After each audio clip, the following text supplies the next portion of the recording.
It's been 3 nights already of giving out awards. Tonight, we end what we started a month ago. We're here to give out awards based on creation. We're also going to talk about those entering Hall of Fame, or will it be the Hall of Fame by the end of the show, as even that was up for vote. You're going to have to join us right now as we get deep into it. This show tonight is hosted by and brought to you by Comic Book Advocates, where the love and passion of comics for comics comes first. Continuum Comics. You're going to find out more about that tonight. This is our last night. We have a lot to go out, including remembering some of those we lost in 2020. I'm going to bring in all of the... We're going to have a whole bunch of hosts tonight, but for starters, we're going to bring in my good friend, Chuck Pino. What's up? Going on? Good to see you, buddy. Glad, super excited. Year 2. We got so much going on tonight. Oh, yeah. And tell them who you are. Real quick. Oh, I can do that, I suppose. I'm more worried about the awards than me, but yeah, fine. What's going on, gang? I'm Chuck Pino. You know me as a writer, editor, and all-around fun dude who's all over the place, chatting and advocating for really good books.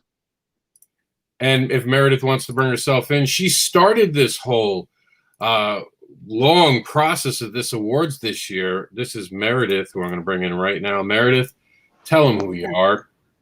All right, you guys. I'm Meredith Lochran. I am the associate editor over at Geek Insider, as well as the executive producer of the Geek Insider podcast. And we were really happy to be a part of the Independent Creator Awards show. First week, and we're ready to go. One of the partners in Continuum Comics. We've got a Kickstarter going on right now, but that's not about me. Right now, it's about the awards. Now, before we get into the awards, because we are going to have guests this evening, I'm going to quickly play our disclaimer. Just because we don't know what will get said tonight, this is a Hall of Fame. People might want to say some stuff, and who am I to get in the way? And we're going to be, let's see, I'm trying to see if we have a disclaimer. Of course we don't have a disclaimer. It's live TV. Why would the disclaimer be here? This is my good boy room, so this is where I never really curse. And there you go, panel 1 down there. That's from Comic Book School. This is the room where I store the warning, because this is where all the trouble happens. Warning and disclaimer. The views and opinions expressed on this live feed are those of the guests, speakers, and or hosts, and do not necessarily reflect the beliefs, official policies, ethics, or positions of the content providers, advertisers, additional hosts, and or guests, hosting sites, groups, or entities attached to this programming. Viewer discretion is advised. And really quickly, we're going to bring in Nita. Nita, go ahead and tell the world who you are. Ooh, my camera's still off. Hi, I'm here tonight. I'm just not a voice tonight. I'm a real person. Oh my God. I'm Nita Lanning. I can be found on Facebook as Nita Lanning and everywhere else on social media as Creating Chaos. I am also a member of Continuum Comics with an X. All right, so we're here. We're going to give out the awards for creators. We are going to go at the end of the show over everything that has come before us. Of course, we're going to talk about everything. We're going to do the Hall of Fame, but we're going to start off right now, and I'm going to give you guys a screen share so you can keep along with us, but you can find this over at Comic Book Advocates right now. It's live. So we're going to start here. Can you guys see the awards screen? Here we go. Should be popping up. Can we see it? Can we see it? Is it there? Yes, it is. All right. Let's see if we can make it just a little bit bigger for those watching at home. Ooh, that's beautiful, actually. No peeking. We're going to get to all of this in a second. But first, here we go. We went the wrong way. This is live TV, guys. What do you expect? All right. So it's Night of Creation. Here we go. Brought to you by Continuum Comics. We're going to get back to what that is in just a minute.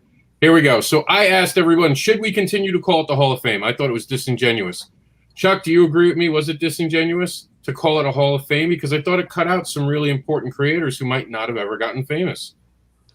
No, because I actually was one of the few people who voted for Hall of Fame, and that's because in our hearts they are famous. Fame in comics is a totally different thing. Well, it'll always be referred to as the Hall of Fame so people understand what it is, but we are now officially going to label it as the Hall of Creators. I just thought that was awesome. Do you think Hall of Justice for DC Comics and all that? You know, you get sucked right into it. So the winner, and of course you guys saw it tonight, we're going to be doing it this way because we've been improving the whole time we've been doing this show, and I think I found the perfect way. The award goes to, and here it is, the Hall of Creators. That's right. So from now on, it'll be called the Hall of Creators. Whoops. And we're going back up. You got to love free software. So here you go. The Hall of Creators. And I'm pretty excited about this because you guys know, everyone in the room knows why. We have some of, oops, hold on one second. I'm going to quickly change because I don't want to give away anything that's later in the show. So give me 1 second. There we go.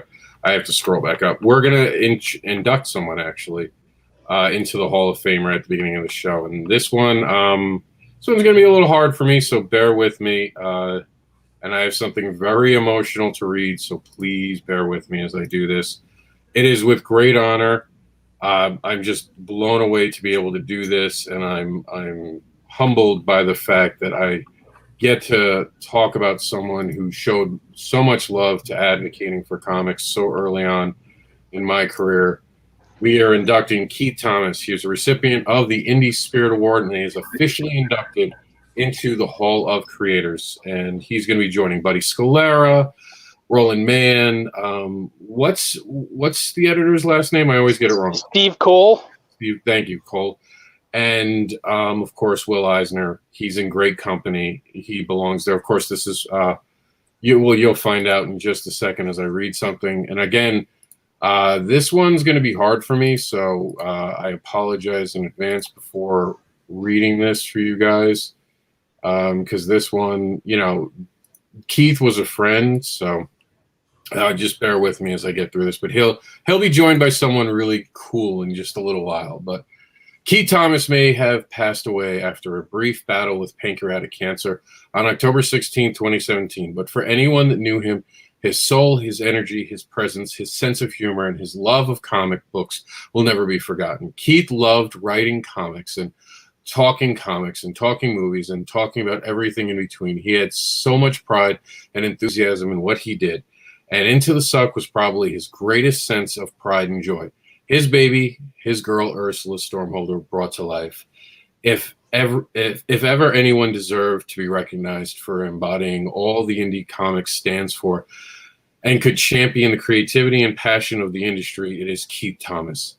He is missed by so many, but through this honor, he will be remembered forever. Thank you, CB Zane. And CB Zane wrote this, of course, that's CB Zane's words. And thank you to CB Zane for keeping Keith in our hearts and our memories. This one's for you, Keith. We haven't forgotten about you. I promised we'd always talk about you and advocate for you, and you're still in our hearts.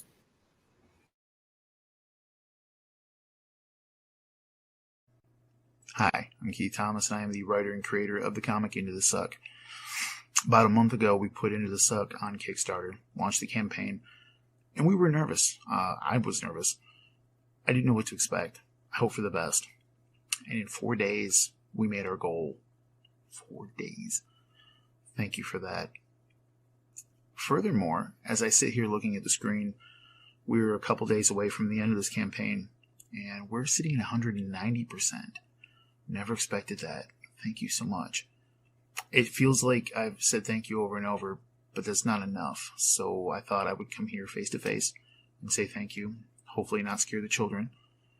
My face can do that sometimes. This has just blown me away, how well this is going. My art team, thank you. Without you guys, this wouldn't work. CB Zane, the artist, it's done incredible. Oracle does magic, plain and simple. Kel Nuttall is doing our letters, dealing with my script. Thank you for that. He has yet to threaten to kill me, but I think we got close a couple of times. Javier Avila, thank you for the stretch goal cover. Beautiful artwork. Tyler Kirkham, not only did you provide really great artwork for our stretch goals, but you have been kind of my guru through this. Thank you for your advice. Thank you for your help. Bob Sally, creator of The Salvagers, excellent writer, excellent comic series. It's another sci-fi book. If you're not reading this, go check him out. In the meantime, with the extra funds that we've made, we are pitching into the rest of the series. This means that we'll be able to get more done without having to hit you up and bother you and pester you again right away. So you're welcome for that. Thank you for that opportunity too. I just don't know what else to say. Just wow and thank you. I guarantee you this has been the most fun project I've ever worked on, and I think you're going to have a really great time with it.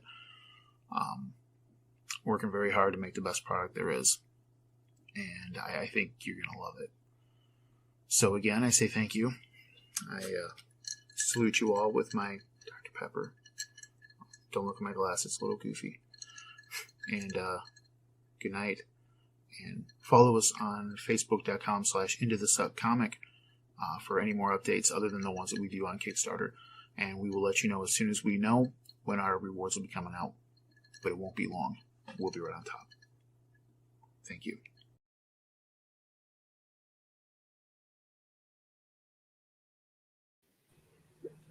And you, sir, are certainly missed. And if there was any person who'd understand this, this one's for you. But if there's anyone who would understand what I'm about to do, it would be Keith Thomas. And it's time for our first ad. And I just can't stress this enough that you have all screwed up.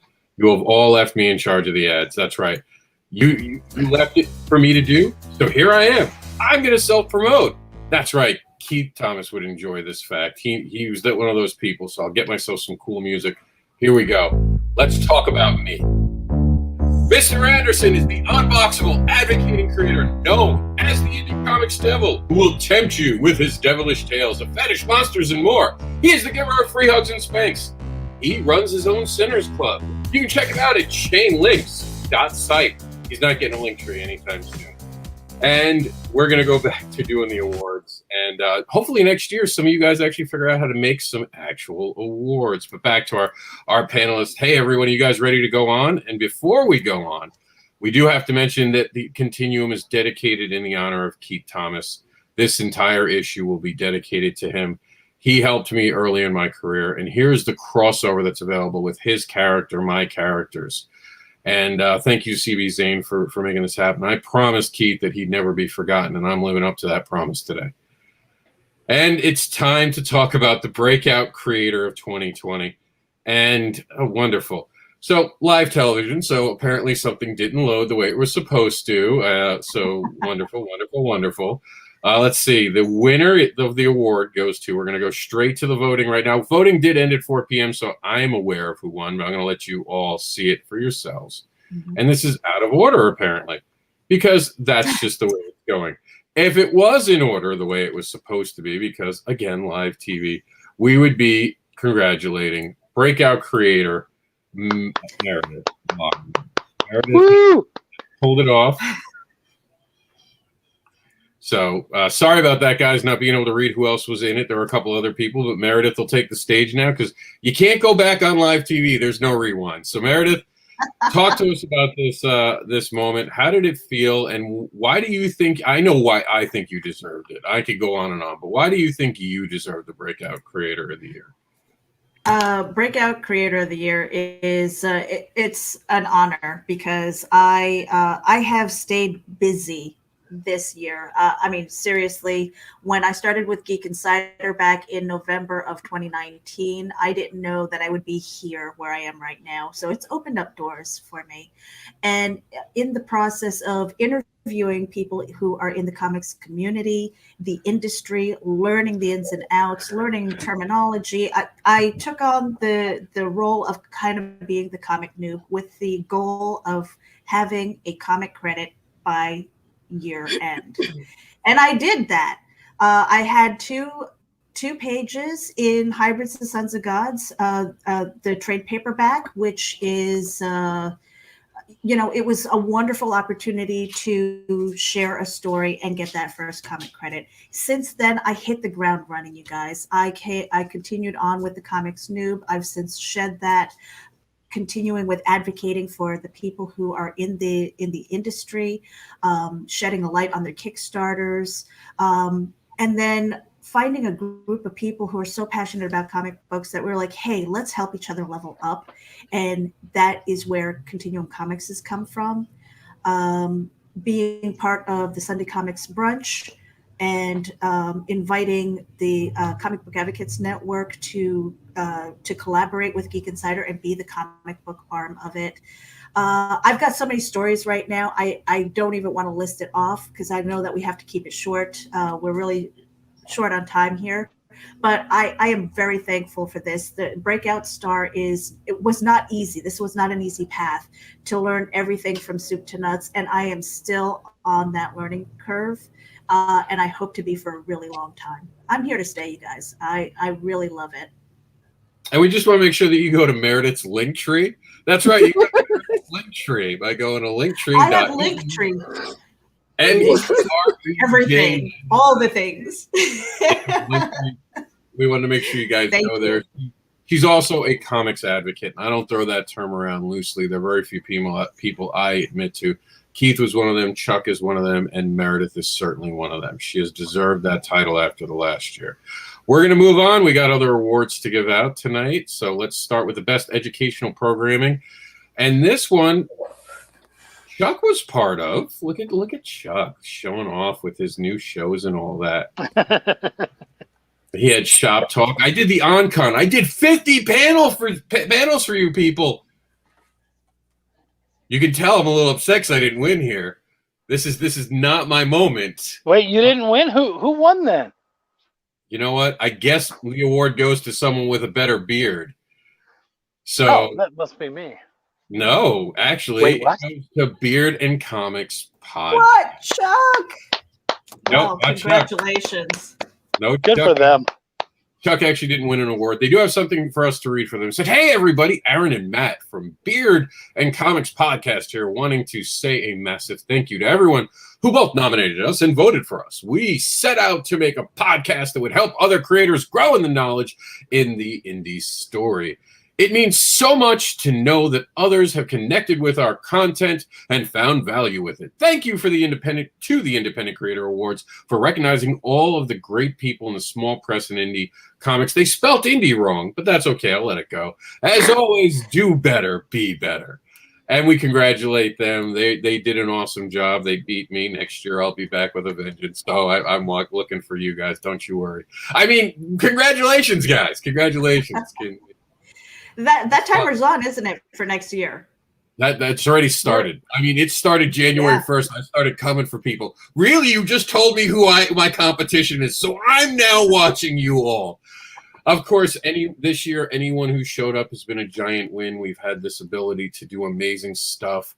And the fact that there's educational programming, I thank Chuck for doing it. Meredith's done some stuff. She just didn't have anything geared specifically to educational stuff. I think next year we'll allow specials to be part of it. Me and Chuck were talking behind the scenes that even if you do one special, it should count. Because maybe you just put together one giant special throughout the year to entertain everyone and educate them. And Backer Paws was something I didn't put on until later, and Chuck was kind of mad at me. He's like, how didn't you put Backer Paws on? I was like, I didn't think it was educational. He yelled at me. He yelled at me. I did. I was screaming. But it's true, though. I mean, Backer Paws has been so huge, and actually, I would say in a lot of ways, it's changed the ways that people do videos. We've literally seen people change their videos because of what's happened on that show. So, yeah, it's certainly educational. I just want to say, though, the other co-creator of that show didn't throw it up either. Just for the record. Who the heck is that? It's that Chuck guy. We want to thank Chris Mad for his amazing art that he gave us for this award. Everyone gets this. Special thanks to him. Check him out over at gonemadgraphics@gmail.com. We got some other great awards to give you out. But silly people, again, didn't make any ads. So now Rob gets to talk about the Continuum Comics line. That's right. Woo! Where creators rise through creation, bridging universes together. This is all about bringing creators together to make something awesome. You can find the awesome book, which you're going to see in a couple minutes in a video, because, again, it's my choice, in just a few minutes of what it is. But seriously, the creators behind it, 3 of them in the house right now, very energetic, very passionate about creating comics, and that's what you're going to see. Everything Continuum does is going to be done with the passion and love, same as Comic Book Advocates, because they are connected. They are connective tissue, the 2 of them. And one day maybe we'll get Chuck to come in and do some editing for us and be part of it. We just have to find the right bribe. I mean, we're going to convince him. We're going to. I edited one of the pieces in the Continuum. That's right. He did. Yeah. He stepped up, took care of it for me. I Aw. appreciate him for that. Yeah. He did work on it back in the Advocate. I don't know why there were mistakes. No, Maybe Chuck. I'm going to say maybe Chuck will throw in a story one of these days. Oh, we're already working on it. There's one that he has to Yeah, do. I know what he's talking about. Yeah, it's Uh-huh. I'm already on it, Meredith. There's one story he's on it. we're going to team up, and it's going to be a crossover of two characters, two fantastic characters. It's going to be absolutely awesome. Just wait. And I don't use those words loosely. This is going to be awesome. But speaking of awesome, we'll give this one to Nita. Talk about this one, Nita. Rob, my screen is messed up. Okay, Chuck, you want this one? Yeah, I'd love to. So this is the award for Indie Character of the Year? No, that's apparently a typo because Rob's been not getting enough sleep lately. This is supposed to be the award for Best Web Series. That just okay. So this is the award for Best Web Series. And I got to say, I know all three of these guys and all their shows. Absolutely love them. So excited. Steph Wilson, Russ Allen, and, of course, Phil Luckler. You guys are all worthy opponents. So this year, the award for the Best Web Series goes to Steph Wilson. Nice. His You Can Draw. Oh, there he is. Hey. How's it going? And Carrie, what's up, guys? Hello. Oh, there's our logo.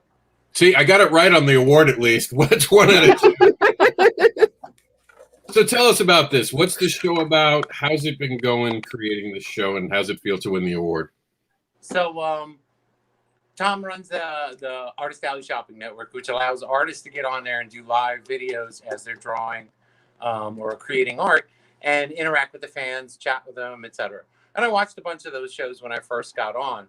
And then Carrie here talked me into doing it because I don't like doing live shows. I'm barely here for this one, you know.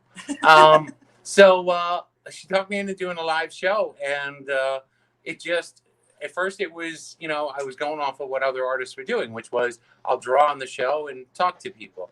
And then Carrie said, why don't you do something interactive? And so we came up with the You Can Draw segment of the show.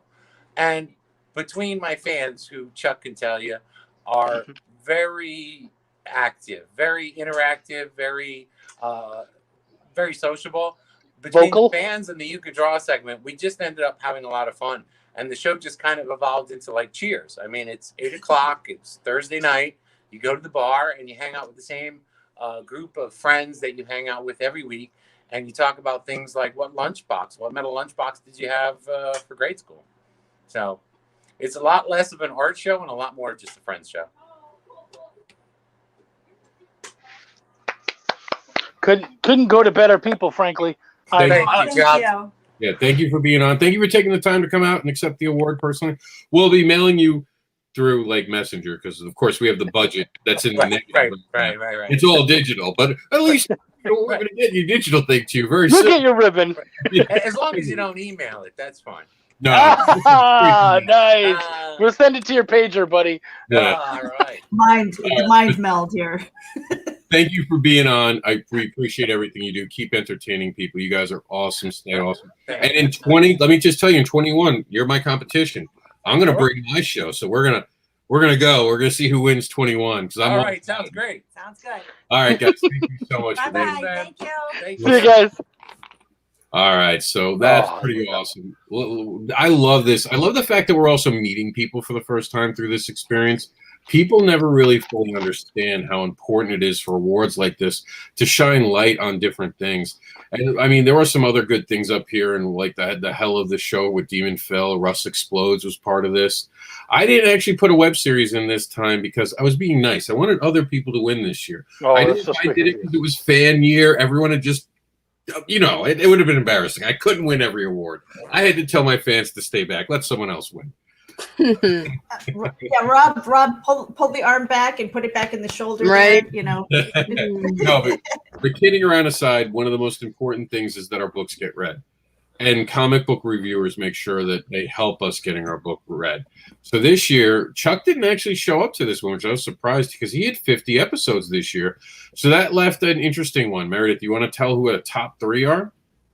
Well, we've got Indie Comics Dispatch, Triangle of Truth, and Comic Chat Authority as the top 3 for Comic Book Reviewer. All right. And the And winner, let's go to the tape. Let's go here. The winner is Chuck didn't win. This is just him sharing it. No, he did not. Indie, did you see Chuck's beautiful? The Indie Comics Dispatch is going to take away the win tonight. We congratulate them for what they put out and how the things they're doing. This is an up-and-coming site that's really starting to make waves, and people are really starting to notice all the things that they are doing. So I appreciate that. And, you know, this is one of those things where we all need to – I'm kidding about trying to win everything.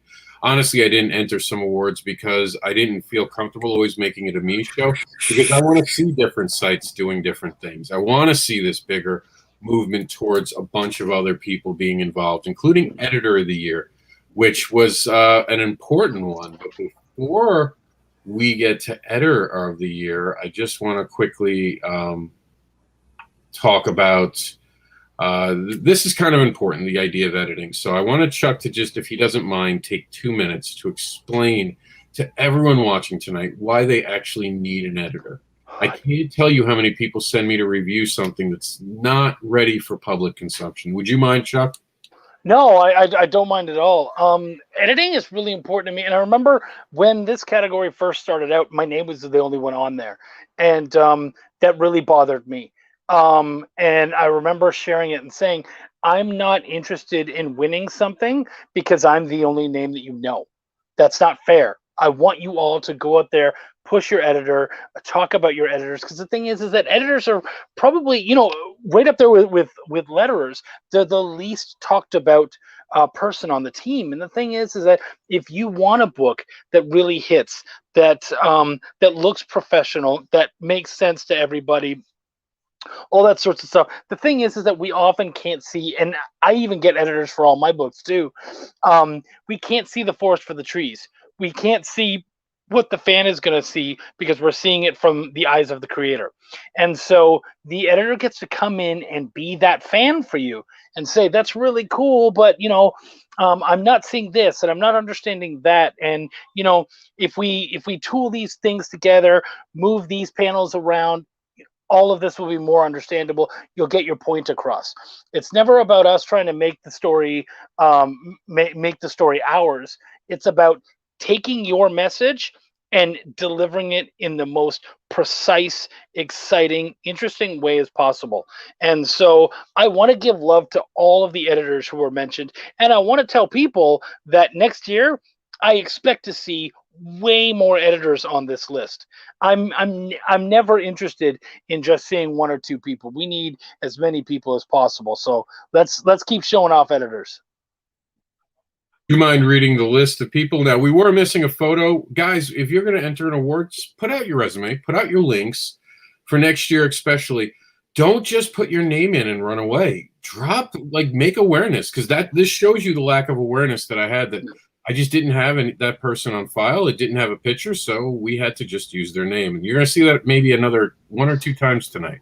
I think because I had to chase people down yesterday.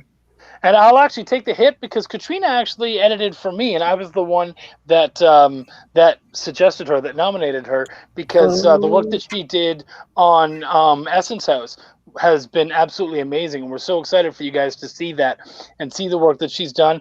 And for some reason, I'm on there. And we also have the lovely, is that April Davis? So, yeah. April is actually, and we'll get to that in a second, but April was in Immortal Error with another person that we didn't have an image of. Remember I said? So I used the one image of the person I had on the team, and that person's name, because we're going to go right to it, and the award goes to Tony Pipitone. Okay. And clearly they are the winners. So we have April here with us live. April, congratulations. And this is a picture of Tony. There he is. Beautiful eyes, Tony. Beautiful eyes. Handsome man. Yes. So, April, talk to us about the experience of editing with someone else, because I found that very unique and interesting. Well, editing is it's kind of a hard thing because you want to give the reader as much information as you can and as much story as you can. But sometimes with the layout of a page, you have very small spaces to put these caption balloons, and you don't want your text to cover up the background or anything that you think might be important for the reader. So it's really hard to trim things down, especially when you like the way lines are written and you don't want to get rid of them. You feel that maybe they're important, because I'm looking at things like that. I'm looking at them as a reader as well. And sometimes I have something that I think is important and I don't want to get rid of it, but you just don't have the room. And that makes absolute sense. And we appreciate everything editors do for us. So can you talk to us a little bit about your partner, though, in crime here? Tony is an absolutely wonderful person, and he is really good at making sure that everything reads right, the punctuation is there, the commas are in the right place, and everything looks more professional. And he's a very good partner to work with, and just a real good part of the team. So we love having him as part of our team. Well, I want to congratulate you from all of us here at the Independent Creator Awards. Thank you. COMiX, because this year the C turned into a double one for it, so it's COMiX and creators. So how cool are we? We thank you for being here. We thank you for editing. I've read the book. It's amazing. I've read the first issue. It's great stuff. Continue the great work. Thank you for making time and coming on tonight with us. Thank you for having me. You're welcome. All right, guys. Congratulations. We're gonna play another bump this time. As much as I like the self-grandizing, Chuck actually took me up on my offer. Chuck was like, "Oh, so I can play a video?" So he's like, "Here, play this." So this one comes directly from Chuck. Let's hope it stops in time. Yeah, I'm trying to look for it right now. Like, you know when you feel silly because oh, there it is. It doesn't have a. I'm looking for an icon. All right, April. Thank you for being on. We'll talk to you soon. Bye. Are you sure about this? We should never have gotten involved. We're way beyond that now. We'll call a meeting soon and figure this out. How is a tool shed worth all this trouble? Wait, you don't know about the shed? It's just easier if I show you. Go outside. You'll understand. What is this? How is this possible? It's supposed to be gone. Tim's eyes slowly opened, and he peered around him. They were not in the Essence House anymore.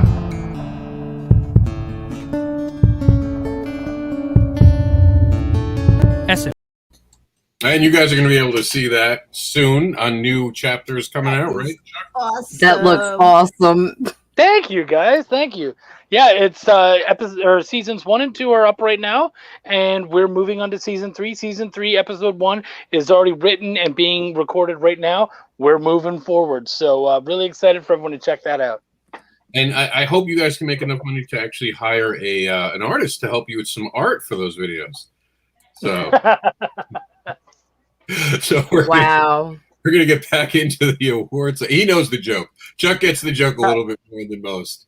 All right, so on-air talent. Oh boy, they'll let anyone in this one. I mean, just look at this group, this motley crew here. Goodness. Meredith, you can explain. I'll let you have the honors. On-air talent. We've got the top 3 here with Chuck's Shop Talk, the unboxable advocating creator known as the Indie Devil for the Comics Advocate, and Pops approves what? Pops Van Zandt over at CromCon, and is it Indie? No. Indie Comics. No, what is it? What's his group?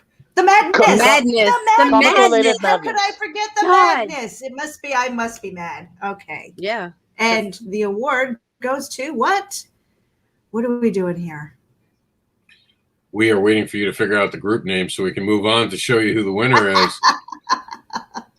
And the winner is. I want to recount right now. I'm officially putting a protest. What up? A protest. What happened here? Like, how did this happen? I sent my minions into the fields. Look, if I had to lose to anyone, Was this Yeah. an upset, Rob? And also notice Meredith actually wedged out Pops. Now, Pops isn't supposed to be on for an extra hour, but I'll let him come on just to be here. Just to say, I am totally not ready. A whole hour early. I don't know what Pops is doing here. He's not supposed to be on until the end for the rookie. But I whatever. forgot I was even in this one. Yeah, you were in this one. I just wanted to get your comments on, and then we'll bring you back later. How did it feel for Meredith not to know the name of your group? Did that feel like you missed marketing opportunities? It has me He's going raging, to take it bro. out on me later. It has me raging, Meredith. It has me raging, bro. No, he has some time. He's up for another award, Rookie of the Year, and it's tight between him and Meredith. So I think that was a shot, personally, Pops. I think she shot across your bow. I don't know that group. I'm going to get creamed. Humbled to be in the same categories with some of these people. That's all. All right. Some people would pay for Meredith to take a shot across their bow. I'm just saying. Wow. Hey. Hey, Chuck, we've talked Keep it about professional. Yeah, Come on, you played the disclaimer, didn't you? Did you? All right. Did you? We'll see you later in the program. For now, it is time for Chuck to take over and accept his trophy. Congratulations. If I had to lose to anyone, I have no problem losing to you, brother. I mean, but you know what? In some ways, you won because this crazy demon who's live all the time, he's a demon of your creation, my friend. You certainly paved the way and showed me how to make things interesting and how to take my excitement and my love for what all of us do and get it out there. And you were also someone who has definitely pushed me to do my own shows and to do my own things. And I've just been having a blast with that. So it's absolutely huge to me that you guys enjoy what we've done, and I'm gonna keep it up. I'm having a blast with it. I love hanging out with you guys, and we're not done. All right, and he's right. We're not done. It's time to go to Podcast of the Year. That's right. Here we go. This one's pretty interesting. Legend of the Traveling TARDIS, Nerds of the Round, Lights, Thunder, and Action. We wanted to expand into a more Comic-Con feel, so while this is Creator Awards, we wanted to also talk about the fan base a little this year. We were trying things because, of course, again, this was a year where fans got to pick something. So, with that in mind, Meredith, do you wanna be the one who reads the winner of this one? Absolutely. As we're scrolling, let's see, and here's that's the of course the editor. Of course. What happened, Rob? What happened? I don't know. I blame drinking habits. That's the only answer that could be right now. No, my site just likes to every so often update itself in random weird ways and puts things out of order, as we saw a little earlier. So now this is out of order. So wonderful. I will tell you the winner, though. You don't have to wait in suspense. Podcast of the Year goes to Legend of the Traveling TARDIS. Congratulations to them. Keep up the good work. You guys won a very, very nice margin. So congratulations to them, and we'll see you next year. We'll see if someone can step up and take challenge. You see the editor thing You've here. got all year. You've got all year to step up and catch up to the traveling TARDIS. Yeah, and we wanted to just quickly talk about this, the home display. Meredith is going to be doing a show that rewards fans. So you're going to have to check with her in a few months. She's going to be doing something where they're actually going to let fans show off displays. But right now we had to cancel this one.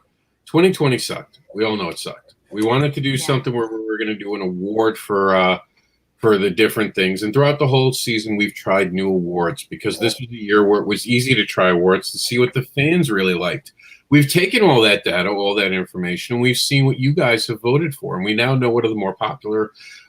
This was a good marketing thing. Me and Chuck to talk about this early. Let's throw things out and see what happens. Every so often, we don't get it. So there were a couple that did. We were also going to do categories and genres within each award. It didn't work out the way we wanted it to. We had to cancel that. You'll hear more about that a little later. But we're doing the best we can to bring you the best show. Go ahead, tell them about the shelfie, Meredith, actually. Well, so this was one of the things that came up when there was a little bit of confusion about the home display, because we were going back and forth. In fact, Pops and I were kind of on the same team for once when we're not going for the yeah, for the Rookie of the Year. But we were talking about that and going home display. Well, I've got a display behind me. He's got one, and Rob was like, "No, it's for like if you were at a con and you were putting your table together and all that stuff." Oh, and then I was like, "Well, why don't I do a shelfie? Wouldn't it be neat if you guys had all of your stuff, whether it was your favorite collectibles, your books, and things like that, and you did a picture of your shelf or your table that had your display." It's just fan-based. So this shelfie is coming. And what's that going to be part of? Because I know that's going to be a bigger event in itself. Well, we're talking over at Geek Insider about doing kind of a segment of panels. We're not going to call it an indie. Well, it is an indie event technically. Hashtag IndieVent, INDEEVENT. We don't have a date yet, but I'm figuring sometime in the summertime when we're not competing. I'm hoping that the world is open and that we are going to be so busy at cons that you won't be paying attention to it too much. That means less work for me, and that means I can be on the road too. So we'll see. But I will have announcements coming up in the next month or so. Now, I do want to take the time, and we're going to talk about something that we don't talk about enough, and that's lettering. Lettering is something I can do, and I can do well. I often break the rules. As Chuck is my editor, he is constantly sending me back, "That's not the rule, Rob. I mean, if you want to do it, you can look silly." And I'm like, cool. He's like, "Can you finish letting me say what I was going to say?" But lettering is one of those hidden arts. It is one of those things that don't get enough credit in this industry. No one talks about it enough. Meredith is trying to letter, and I say trying because I've seen her first couple stuff. We'll get her there. Wow. We'll get her there. Holy crap. Meredith and me have a competition going still. It's still on with me and Meredith. We have this, you'll see the videos. No, it's going to be ladders and chairs in the ring. You watch. No, seriously. Meredith did a really good job for her first tryout. I got to say, there are small little nuances, and she didn't realize the nuance. And you don't know it until you try it. But she's done a pretty good job. One thing I give her credit for that a lot of letterers don't do, and you can see on these pages here, matching the font with the art around it.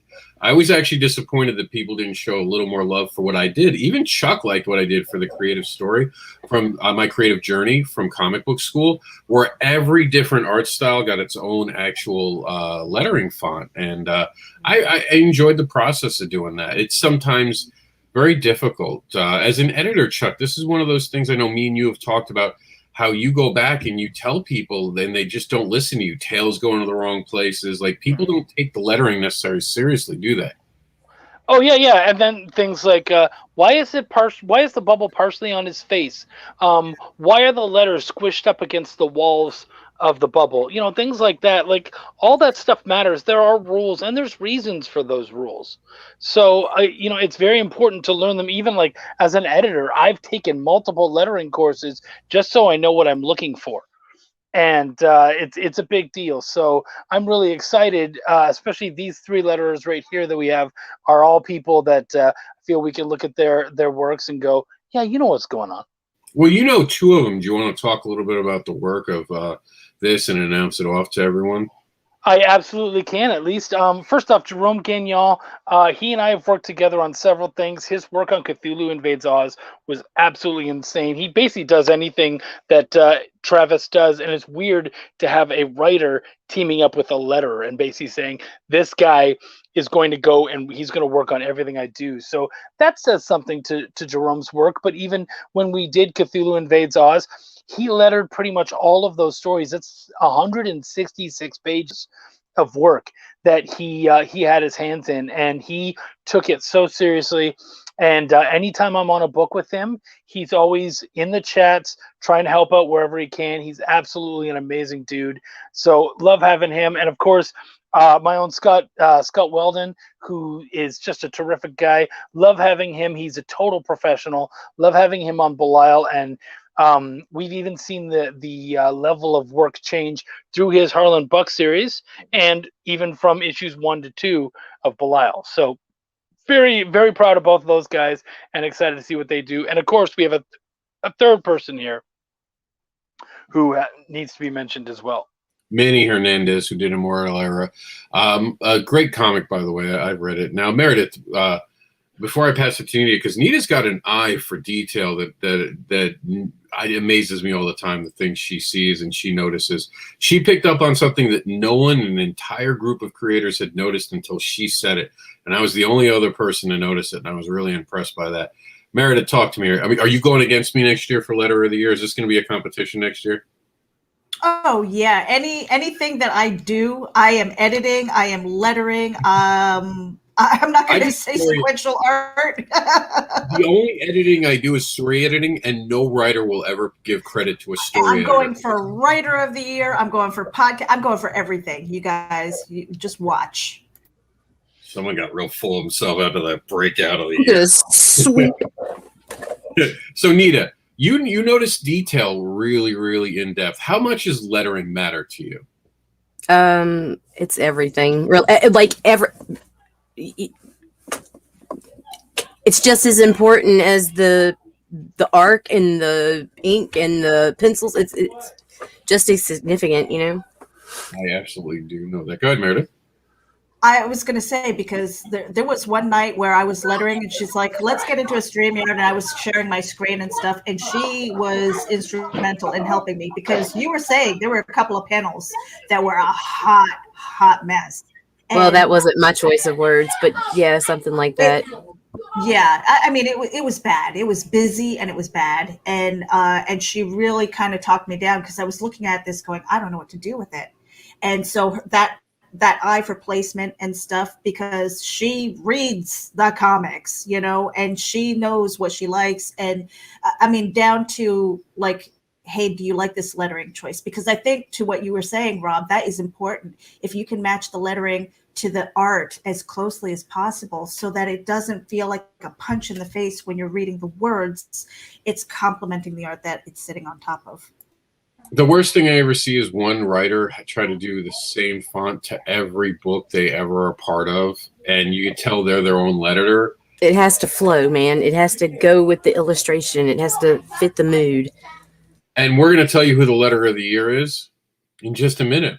But speaking of self-promotion, we had actually the Immortal Errors creator said, hey, could you play my video?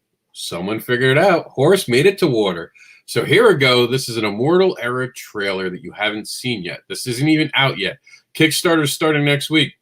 I'm giving you a peek into the future. Immortality, a dream shared by millions. As the world rang in the new millennium, this dream became a reality. However, it didn't take long to realize that this supposed blessing was the greatest curse ever to befall the world. Fast forward 200 years into a future mired with the curse of immortality.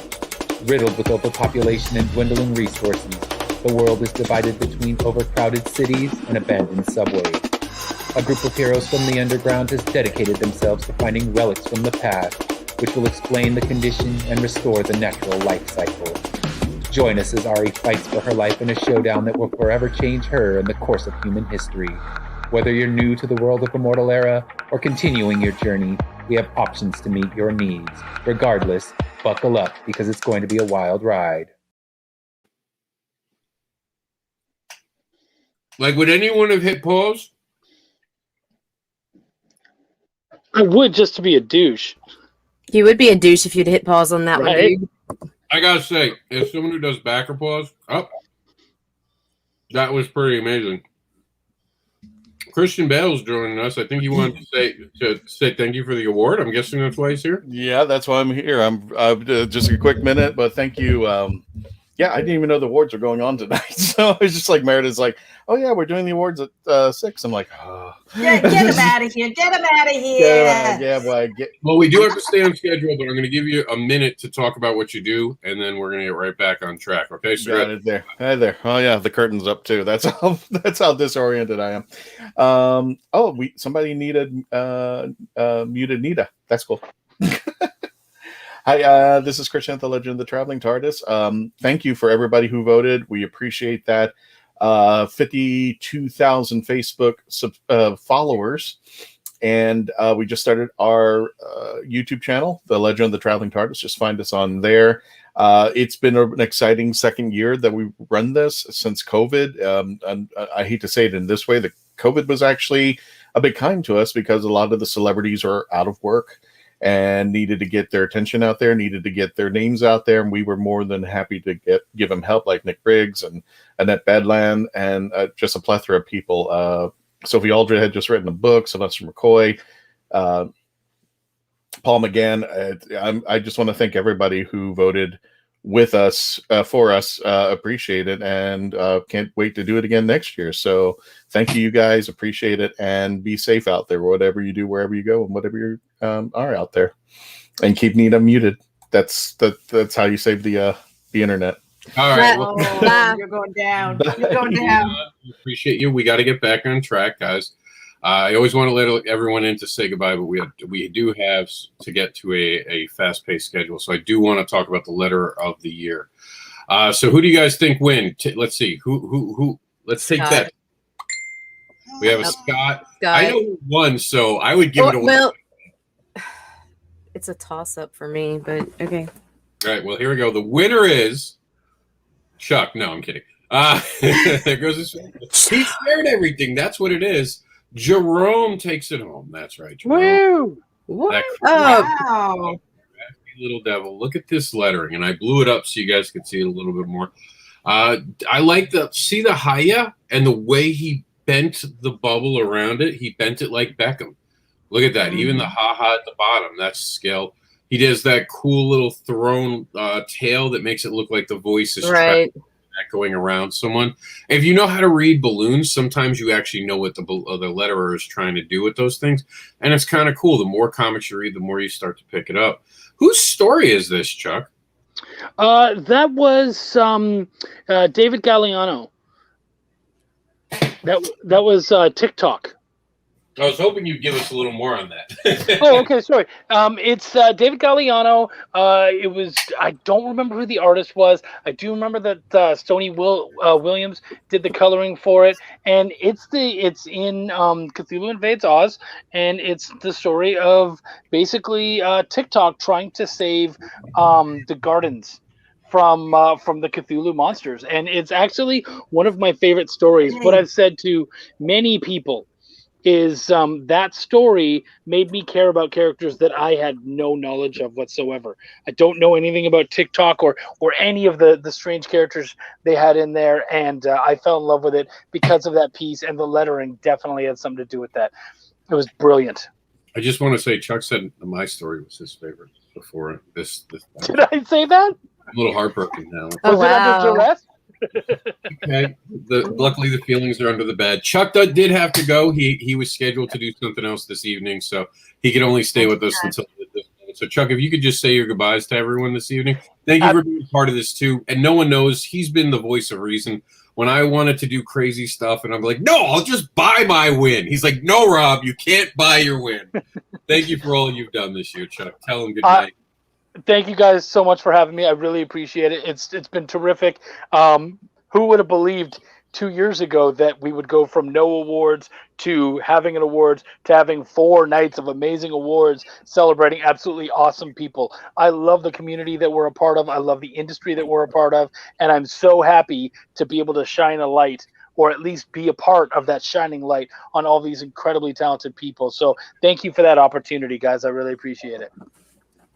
All right. And thank you for everything you did this year. You made the awards. Not only you made sure everything was done right, you pointed things out, but you kept us honest the whole year. I appreciate you for it. And we'll see you. We'll see. I'm giving him 6 months before I ask if he's coming back. Stay awesome. Take care, guys. All right. Now, we're just about getting to a pretty big moment, but there's an even bigger moment to have right now. Me and Meredith have had this competition going. If you guys have been following, oh my God, they enter the continuum. There have been videos made, and this all started because after giving like a performance of a lifetime video, Meredith had to poo-poo it. She had to say that I didn't do transition. She said poo-poo. Poo-poo, because that would be nice. She was like, it had to look more like Steven Spielberg's Jurassic Park. I was like, come on, man. I don't have the budget for that. Like, my computer, I still crank in the back right now. It's a little older. I've beaten it up. She's like, no excuses, Rob. I'm going to put one out. Bring it, Rob. She put out a video. It was pretty good, the video. I got to admit, the video looked good. And I appreciate I'm bringing another one on Wednesday, you know. Yeah, there's Let's another see. one coming, right? There's So another tonight- one. We're going for round what, 3 or 4? I forgot So what far, round I've we're done in. all the rounds. This I don't time even- she's bringing jazz hands. I didn't hear no bell. And I'll just tell everyone who's been there to vote for me, the checks are in the mail. All right, so what we're going to do right now is we're going to look at, now I want everyone to know, I studied. I went out, I went to the Steven Spielberg class of videos, and I put together everything to make sure I got it right. So this is my version of a video for crowdfunding. And we'll see if you guys like it. Fingers crossed. Here we go. This is Enter Continuum.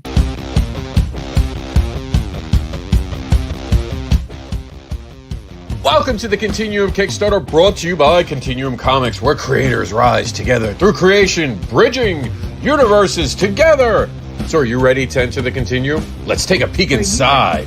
First up, we have Reapers. Check out this universe full of spiritual gold that the ragtop, psychic vampires, alien reverence, and other money-hungry groups are all trying to reap.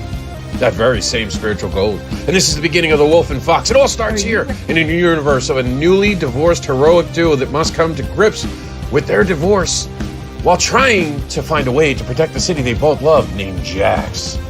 And in this issue, we also have the Eclipse. This is a universe full of catalysts, and after a tragic event on one of the Hawaiian Islands, Eclipse's very own heroism is called into question and becomes a person of interest of an employee of the U.S. government known as a fixer. If the Twilight Zone, Outer Limits, and Hitchcock Presents were working together and was a comic book series, it would be the Continuum.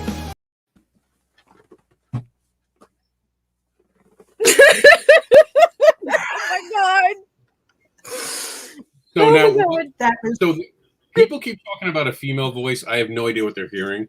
It's people who said it looks just like Meredith's video.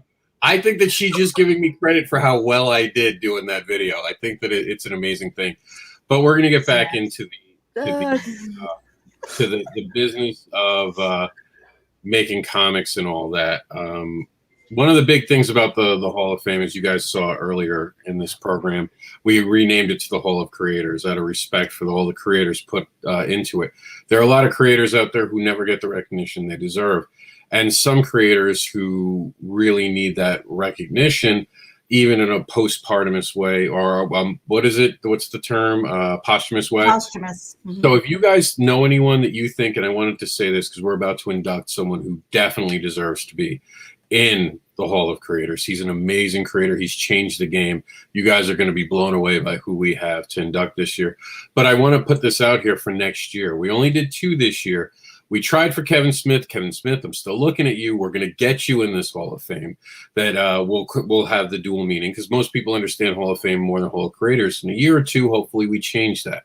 But if you know someone you think deserves it, even if some people passed away, we're going to be doing our video that Meredith spent a lot of time and did an amazing job of honoring all the creators that have passed and over the last year. And it's a tearjerker, man. Get the tissues out. Like, it's hard to see so many and see what 2020 really cost us. So if you know someone, even if they're not around anymore, send me an email. We will do research. Will Eisner is a no-brainer. Our next inductee and the person getting the Spirit Water, it's no-brainer. But it's not. I don't know everyone, and neither does Meredith. We don't know. So we need you guys to be our eyes and our ears. We need you to go out there and encourage people to share and talk with each other and come out and tell us who deserves to be here. One of the amazing things that we do have the ability to do is to now honor people with this, because we've had Will Eisner in this. Keith Thomas went in today. Thank you, CB Zane, for allowing us to not only put him in, but use the artwork from it. Fallen Friend, you don't get over that stuff. And there is someone who's going to be inducted this evening who we are proud to have with us. And the one thing I want to say right now before we get to anything beyond this is that we want you to be part of this. As the fans watching, we want you to tell us that. That's a very important part to me and everything that we do. Now, the next person up, I want to do a teaser. So I want you guys to kind of know what's about to happen next. This is a video that we watched in the middle of Backer Paws. Backer Paws being a show, for those who don't know, where we sit around and we look at videos and we give the honest opinion of, hey, my attention span got lost. I am no longer interested. This person did a video that blew me away. I've seen his other ones. They're amazing. And this is a person that I look at the videos and I go, he gets it. And every time I've seen it, I'm supercharged. And well, here's your tip off who the next person joining our Hall of Creators is. Hello everybody, this is Brian Polito, creator of Lady Death, and we are back to unleash the most epic chapter in Lady Death's undead life. An all-new original graphic novel entitled Lady Death, Cataclysmic Majesty. This story unleashes a Coffin Comics company-wide event, Invading the Coffinverse, all 2021. In the shadows of Giza's ancient pyramids, the godlike extinction-level villain Insurrectus builds a horrifying machine with a terrible purpose. Meanwhile, his newborn demonic progeny scour the earth, hunting those with supernatural powers willing to defend the innocent. One by one, members of the Sworn fall prey to these monstrous forces. Only Lady Death and the Sisterhood, a band of untested warrior women, are left to challenge Insurrectus in his majestic, cataclysmic plans. Can the Diva of Death overcome these impossible odds as she struggles against her own wicked appetites? Or are we all doomed for once and for all? And introducing Chicago's own Mad Mike Morg, undead gravedigger, and his pet rat, Ratso. Helping me bring this next chapter to life is our returning team. Co-writer Mike McLean, illustrator Diego Bernard, colorist Cece De La Cruz, and veteran letterer Marshall Dillon. And here is the thing. These projects are done. We just got a print, but I need your help to unleash Deathocalypse onto the world. Please pledge now and tell everyone you know that Lady Death is back to kick ass. We cannot thank you enough for your support and faith in us. It is the engine that drives us wild. Thank you so much, everybody. You effing rule.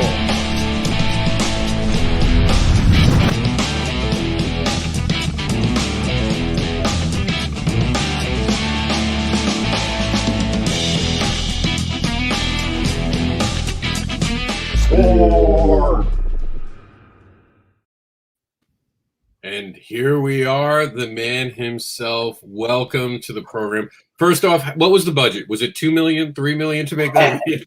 The budget on the video? Yeah. Man, I think we have never spent more than $750 on a video, and that includes like booze and lights, that kind of stuff. We just sort of keep it on the, And you're I proud. saw Jazzy hands. It happens. Just saying, Rob. It happens. Yeah, but that's what Jazzy Hand's done right, Meredith. You take notes. But no, Brian, I want to talk to you. You have been someone who is instrumental in crowdfunding. You have shown up, and before we induct you into your rightful place, talk to us how important crowdfunding has been for creators, because I don't think creators understand how to change the game. It changed the game, man. I mean, although a veteran comics creator, I have been steadfast, outlaw, independent style since the day. And as much as I love our formal comic industry, independents are inevitably in the back of the catalog, and we are at somewhat of an economic disadvantage. Now, some of the reasons we're at a disadvantage is just how it goes.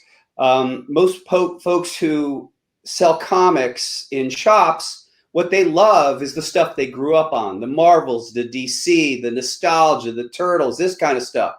So when you kind of come along and you get on the scene and you want to show your stuff, they don't have a ton of interest. And I am not complaining. I get it. So understanding that, when I decided to get back in the game, I looked around and I said, how can I connect with our customer and the people that I know were all about this stuff? And crowdfunding is just this blessing. I was watching a guy I look up to, Jimmy Palmiotti, was doing crowdfunding long before I was, and quite successful at it. And he was doing stuff that knocked me out, some crazy comic about some lady with some crab hands. And I'm thinking, man, if he can make that work, I'm going to at least give it a shot. So in this day and age, the whole idea of like direct to customer, this crowdfunding is like a shot in the arm. I mean, it has allowed our company to do things that we truly could only imagine. Had we gone, and we are in the conventional comics market, we actually put most of our books out maybe a year after we've crowdfunded the book and got it into people's hands, because we find the enthusiasm is just direct. So yeah, crowdfunding has been remarkable.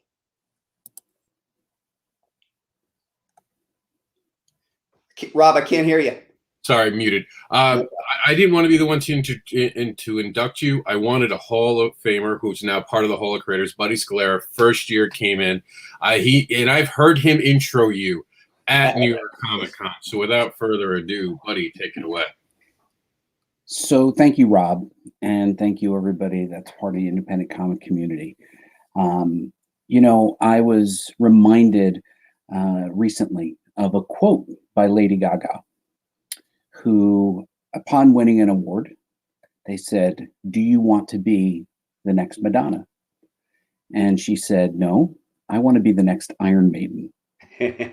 And what made that so awesome was not only I love Iron Maiden, and so, you know, Lady Gaga loves Iron Maiden too, but Brian Pulido is like the Iron Maiden of comics.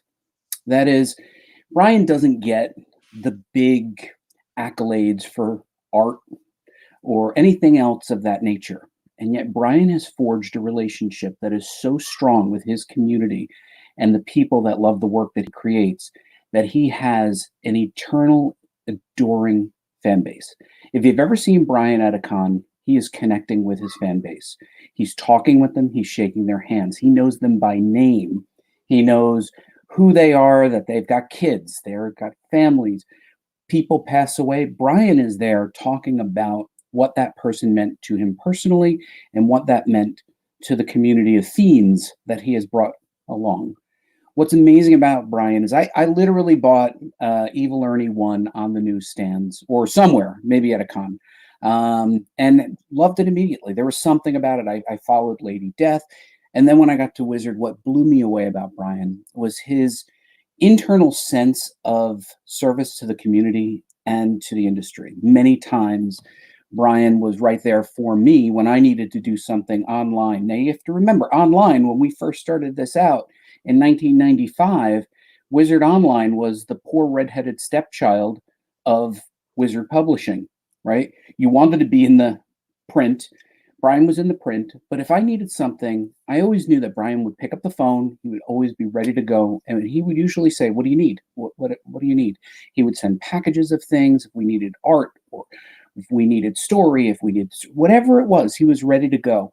And his sense of service back to the community was, he was a very fortunate guy. Brian always acknowledged that he was lucky to be able to do what he did continually, but also he appreciated his fans. They followed him through publisher to publisher. I don't know if anybody has been to as many publishers with the same community of people who literally follow him around. We should all aspire to have a community follow us. Now he's at Coffin, but wherever he goes, he brings excitement. He brings his audience. A lot of people don't know this. Brian is probably one of the singularly best branded creators in comics. If you said, I want to create a horror comic, nobody would not have Brian at the top of the list. Horror comics, no problem. Right there, I mean, Brian could probably write a wonderful romance comic set in sci-fi in the Civil War, right? And yet he continues to put out stuff that he's passionate about and associates himself as a branded product of being the premier publisher and creator of horror comics. And I think that that's an amazing thing, because it requires focus over 25 plus years of being in the business, focus, commitment. I'm sure the industry trends have gone up and down. What's cool, what's not cool. Sort of like Iron Maiden was cool, Motley Crue was cool, and then not so cool when grunge came along, right? But he wrote it out, and he continued to be a great guy, showed up at all the cons, was there for everything, has seen everything. And you know what? I cannot find a person anywhere who ever has a bad word to say about Brian. And one of the things that Brian does is conducts himself as a professional. And I think it's testament to the fact that, yes, we all have politics. There's religion. There's any number of things that we can talk about. But Brian stays focused and says, what I am to these people is a person who creates something that they love. I'm going to create that thing. I'm going to conduct myself as a professional, and I'm going to build relationships. So anytime you go somewhere, everybody's happy to see Brian. So when Rob had said, who do we want to induct? There was the first name I came up, and Rob will attest this. It was just you, Brian. I just said, it's Brian Polito.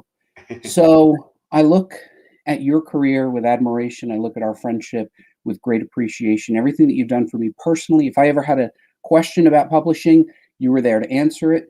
And if I ever needed somebody for comic book school panels, you were there ready to go. You showed up on time. You came prepared. You knew what you had to do. And I think all indie creators should look at what you do as our Iron Maiden. And since I don't actually have a trophy, I pulled out a red Solo Cup. So that's what I have. So I give you the red Solo Cup award until one is created. Brian, thank you so much for joining us. You are truly an inspiration to every indie creator. Wow, man. Thank you so much, buddy. Yeah, and I can't thank you guys enough. Yeah, first to Buddy. I know that we have a connection that goes through the decades. And actually, one of the things that I love about you is, although you have achieved mastery in your own domain, you choose to give back to the community. It's always a pleasure to be part of your panels. And I love that we're there kind of talking to the next generation, just sort of throwing out these concepts that people could step into. And I'm always amazed through the years where suddenly, someone blows up and their career takes off, and maybe there's a side conversation. And they say, hey, I just want to let you know, I remember this time we talked about this, that, or the other. So that's a pleasure. And for your friendship and your kindness. Your words are far too kind. When I heard in advance that this award was coming my way, I had to ponder a little bit about this, because mainly I'm the sort of person who puts their head down and does their work. So every day for me, it really is about what can I do to make Coffin Comics stronger and to reach more people. So I had to kind of step back and take a look and, look at the Indie Advocate Awards as a whole in the community and say to myself, well, is there anything that I could say back to everybody?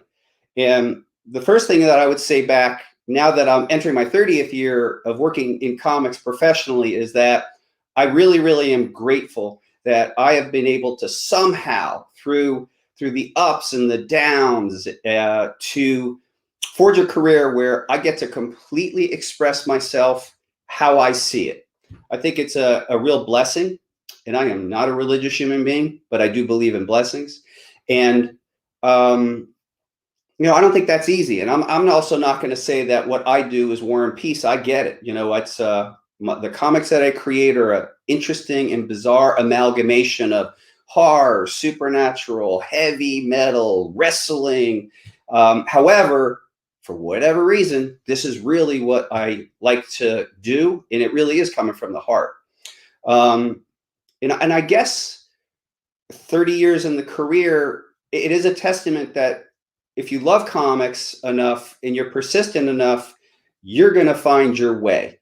And what I would like to say to other fellow comics creators, independent creators too, especially at the beginning of your career, is look, really figure out why you're doing this. Get your philosophy down. I believe that the philosophy is the key in what you're trying to provide to people. So ultimately, I know for myself, my game is our company provides fun and excitement to people in the domain of rock and roll inspired supernatural comics. That's full stop. Everything that my company does is in service to that. And we actually have a mission statement and value statement. And, look, I'm not always the mission statement and value statement as much as I'd aspire to be, but that's always the guiding light. So it really has informed every action. So if, for example, something comes along that's a challenge, we have to take a look at it through the lens. Is it fun? Is it exciting? Is it of service? And that's the whole game. So that's my choice. But what I would like to say to folks out there who are independent comics creators who have a passion for what it is that they do is be brave and be bold and express yourself and just stick. Edward, thank you. And just stick to your game and stick to your game forever. I think, okay, so Mike, the only contest, he says, the only contest that matters now is Team Hell Witch. And what he is referring to is we have a big vote going on over the course of our next 3 crowdfunding campaigns. We're doing a fight comic called Hell Witch versus Lady Death Wargasm, and the backers get to vote on who wins. So that's a Team Hell Witch advocate. But jumping back, I just want to say to other fellow creators, put your head down, do the work, never quit. I would encourage people to look at the obstacles that they encounter in their life as an aspirational journey. We really, really, really all have a lot in common in that life really is tough for everybody. Even when life is great, life is tough. It's a wonderful yet bittersweet thing. So we do share that. So what I say is, when the challenges come your way, face them with the degree of grace that you can, and really, really consider being kind to each other. And that's coming from a guy who just loves like over the top, super violent, nihilistic comics. But it's like, hey man, this is a fun, silly, bizarre kind of business that we all get to make a living in. So always having fun is sort of the game. So I know I'm wandering here a little bit, but the other thing that I would like to say is, look, the type of books that I do may or may not be for the people listening in right now. And I get that, and I'm completely comfortable with that. But what I would like to say is, just take a look and see that a person who, like myself, who likes this stuff and can actually express themselves through the decades, what could you possibly do? What are you interested in doing? And I say, do it. Whatever it is, whatever you're passionate about in the world of comics, there's a lot of room. I do see people making their way into this industry, particularly in independence, and leaving their mark, leaving their legacy. And I think there's plenty of room. And in conclusion, I'd like to say, please spend all your energy on the creative process, connecting with people. Don't get distracted by the BS. Just stay on your game. Look to be a positive force in the universe, because life is too short. So I'd like to thank the Indie Advocate Awards. You're very, very kind. And I would like to say, just thanks, everybody. Thanks for the recognition. On behalf of myself and my team, we really appreciate it. And again, Buddy, as always, thank you kindly. One thing I'd like to say too about Buddy is, I don't know if you feel like this, man, but like we do go back like 20 plus years, and I'll see peers and colleagues like yourself. And when I see you and I see you in the game still, there's a real love and affinity there, because I think all of us could be doing other things. But as I say to most people, it's like, you don't pick comics, comics pick you, right? Because I mean, my aptitude was things like to be like a powerhouse litigator at a major law firm, literally, but I just like comics. So I know, when I see, these OGs like yourself, it just gives me like warm and fuzzy. So I'm so happy it was you who made this induction. So thank you. And so thank you, everybody. You're welcome, but don't go far. Okay. Because your fans have shown up this year in this awards cycle. I do want to say, when Buddy said that he suggested you, I would love to, but I'm not there. And Buddy turned around and said, yeah, but I can talk to him for you. So I want to thank Buddy for making this moment happen, because when we got Will Eisner, I knew that we were onto something, because creators aren't showcased enough for all that they've done. And you have changed the game with crowdfunding. And I got to say, you always hear stories about, and Buddy's right, you hear stories about people. Oh, this guy did this to me. There's always that one, Neil Adams said this to me one time, right? There's always someone who wants to pick on someone, and you hear it. I've never heard anything about you. All I've ever heard is that you came to Kickstarter and you made money. And then, when you first came, a lot of us were like, oh no, he's going to take all of our pennies and our coins. And instead you brought a universe with you of a fan base that you don't understand, guys, until you watch the awards this year. And what happened? His name was mentioned once and the awards changed. And it all started last week, when during the awards, and you weren't here for this, but we knew that you were coming. So we were just going to show it to you when you got here. I don't know if you know that you won the award last week. I don't. May I say something really quick, though, about money and crowdfunding? Take it from me that we live in a world that is plentiful. And, I saw people say stuff about when Boom got into the game with Berserker. and people were concerned about the money. And, you know, full disclosure, I was a consultant on the Berserker Kickstarter. Those guys and I go way back, and that was their first one. So I was very lucky to consult. But I believe it's really the opposite. It actually brings a lot more eyeballs to it. And when one crowdfunder does great, other people can too. You know, we as comic book creators, it's this odd little thing that people almost have to have directions to understand.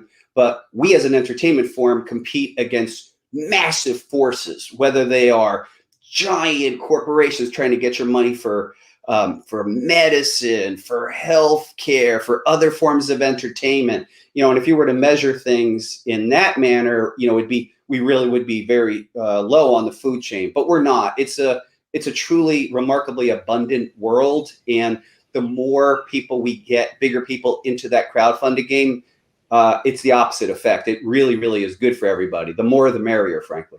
Yeah, and I think one of the things, Brian, you point out is there is a lot of interests and diverse interests, right? You could be interested in being a courtroom litigator and still enjoy Chaos Comics or any comic. And I 15, 16 years ago, there's a book that came out by Chris Anderson, who wrote the book The Long Tail, which defined that the internet was this main curve of everybody was interested in this, and then there was this long tail, and we all have these interests. We are in this long tail of indie comics, and then within that long tail, Brian, you have that audience. And what I think you've done so well, and that all the indie creators that are listening to this should recognize, is the people who are buying your books are people, and they are having an emotional moment and a connection with your work. You cannot take that for granted. You have to respect that if somebody's connecting with Lady Death or Evil Ernie or something else, they're connecting on an emotional level, and you've always made sure that those people were seen and respected. And I think that so many creators are disconnected from their audience. You are the opposite. You have enabled your audience to participate in everything that you do.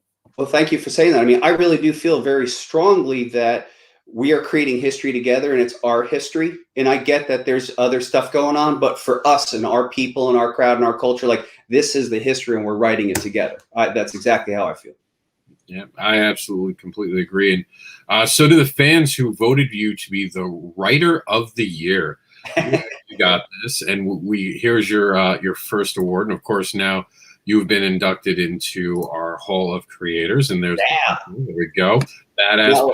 Now, if I'm considered Writer of the Year, a lot of credit has to go to my dear co-writer, Mr. Mike McLean. So Mike McLean has been co-writing material with me for the last 5 years. So I absolutely share that with him. And that particular creative relationship is quite a phenomenal icing on the cake of what it is that we do. He and I together, as we jam up stories, it's been just an absolute pleasure. And the amazing thing is he actually lives down the road. So it's wild. You know, I'm used to collaborating with people from all over the world, frankly. And the notion that my co-writer is someone that I could actually meet with down at our HQ is tremendous. So I gladly share that award with Mike and give him all due respect and credit, because he's a powerhouse himself. Send me his information. We'll make sure to build up a banner for him too, so you guys can share the award. So we had Indie Character of the Year, and of course, can anyone guess who won? And this was good competition. You even know someone in this competition. That's my boy Monty Moore, and of course, and Dan. Yeah, those are my guys. Yeah, but I mean, is there any way to beat Lady Death? I can tell you, just from being the one who runs the awards, there actually isn't. Not this year. And no one knew he was being inducted, by the way. No one knew that this was happening. We have kept this quiet for a very long time since Buddy brought it up, and I haven't told anyone outside of the awards themselves. Congratulations, Indie Character of the Year. Thank you. That's awesome. I mean, you know, Lady Death's been in the game now for 30 years, and it's an absolute pleasure to express myself through this character. And I'm actually amazed too. People sometimes ask, is like, are you tired of telling Lady Death stories? And it's truly the opposite. I am so behind all the cool stories that I want to tell. I mean, I have stuff plotted literally for the next decade. So she's a super fun character. I like that she's very, very strong. very unrepentant, and that she's. I love that I've been able to, through the years, play with how on the very edge of likable she is. Like, she's so cold, and we're always going for that line, and yet somehow people really connect with her. So she's awesome to write. We're in our household. I got to tell you, we always thank Lady Death. We're like, thank you, Lady Death. And speaking of Lady Death, Intellectual Property of the Year. Can anyone guess who this award is going to tonight? That's right. Your fan base. And again, no one knew you were being inducted. These were different things at different times. They showed up. The IP of the Year. Cat Dad and Supermom won last year, a book that I created about a farting elephant that taught morals. Now Lady Death comes in the next year. This is awesome. Congratulations. Awesome. Your fan base showed up, man. Wow, cool. I have never seen anything like it.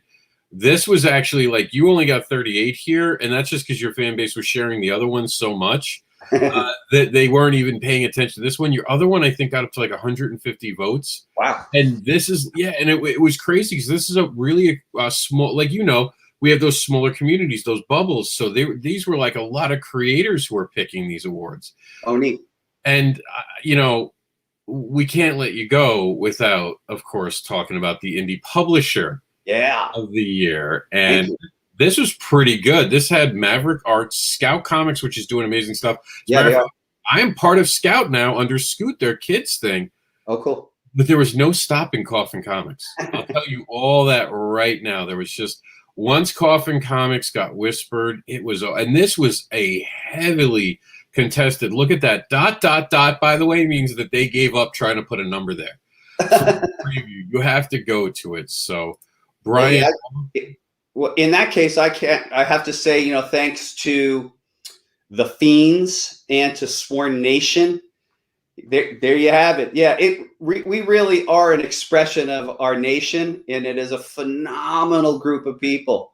We have such a good time. Yeah, I mean, I look and I could name every single person in that picture. I'm so happy that we're kind of rounding the corner on this pandemic, and I get to see everybody again. It's amazing. And even in the comments, I could see people. How you doing? Thank you so much, Chris Mad. So yeah, for sure, our culture is incredible, and I thank everybody. Thanks, Chris Mad. Appreciate it, man. Mike. Yep. Thank you. It's amazing. I'm as blown away as everybody, man.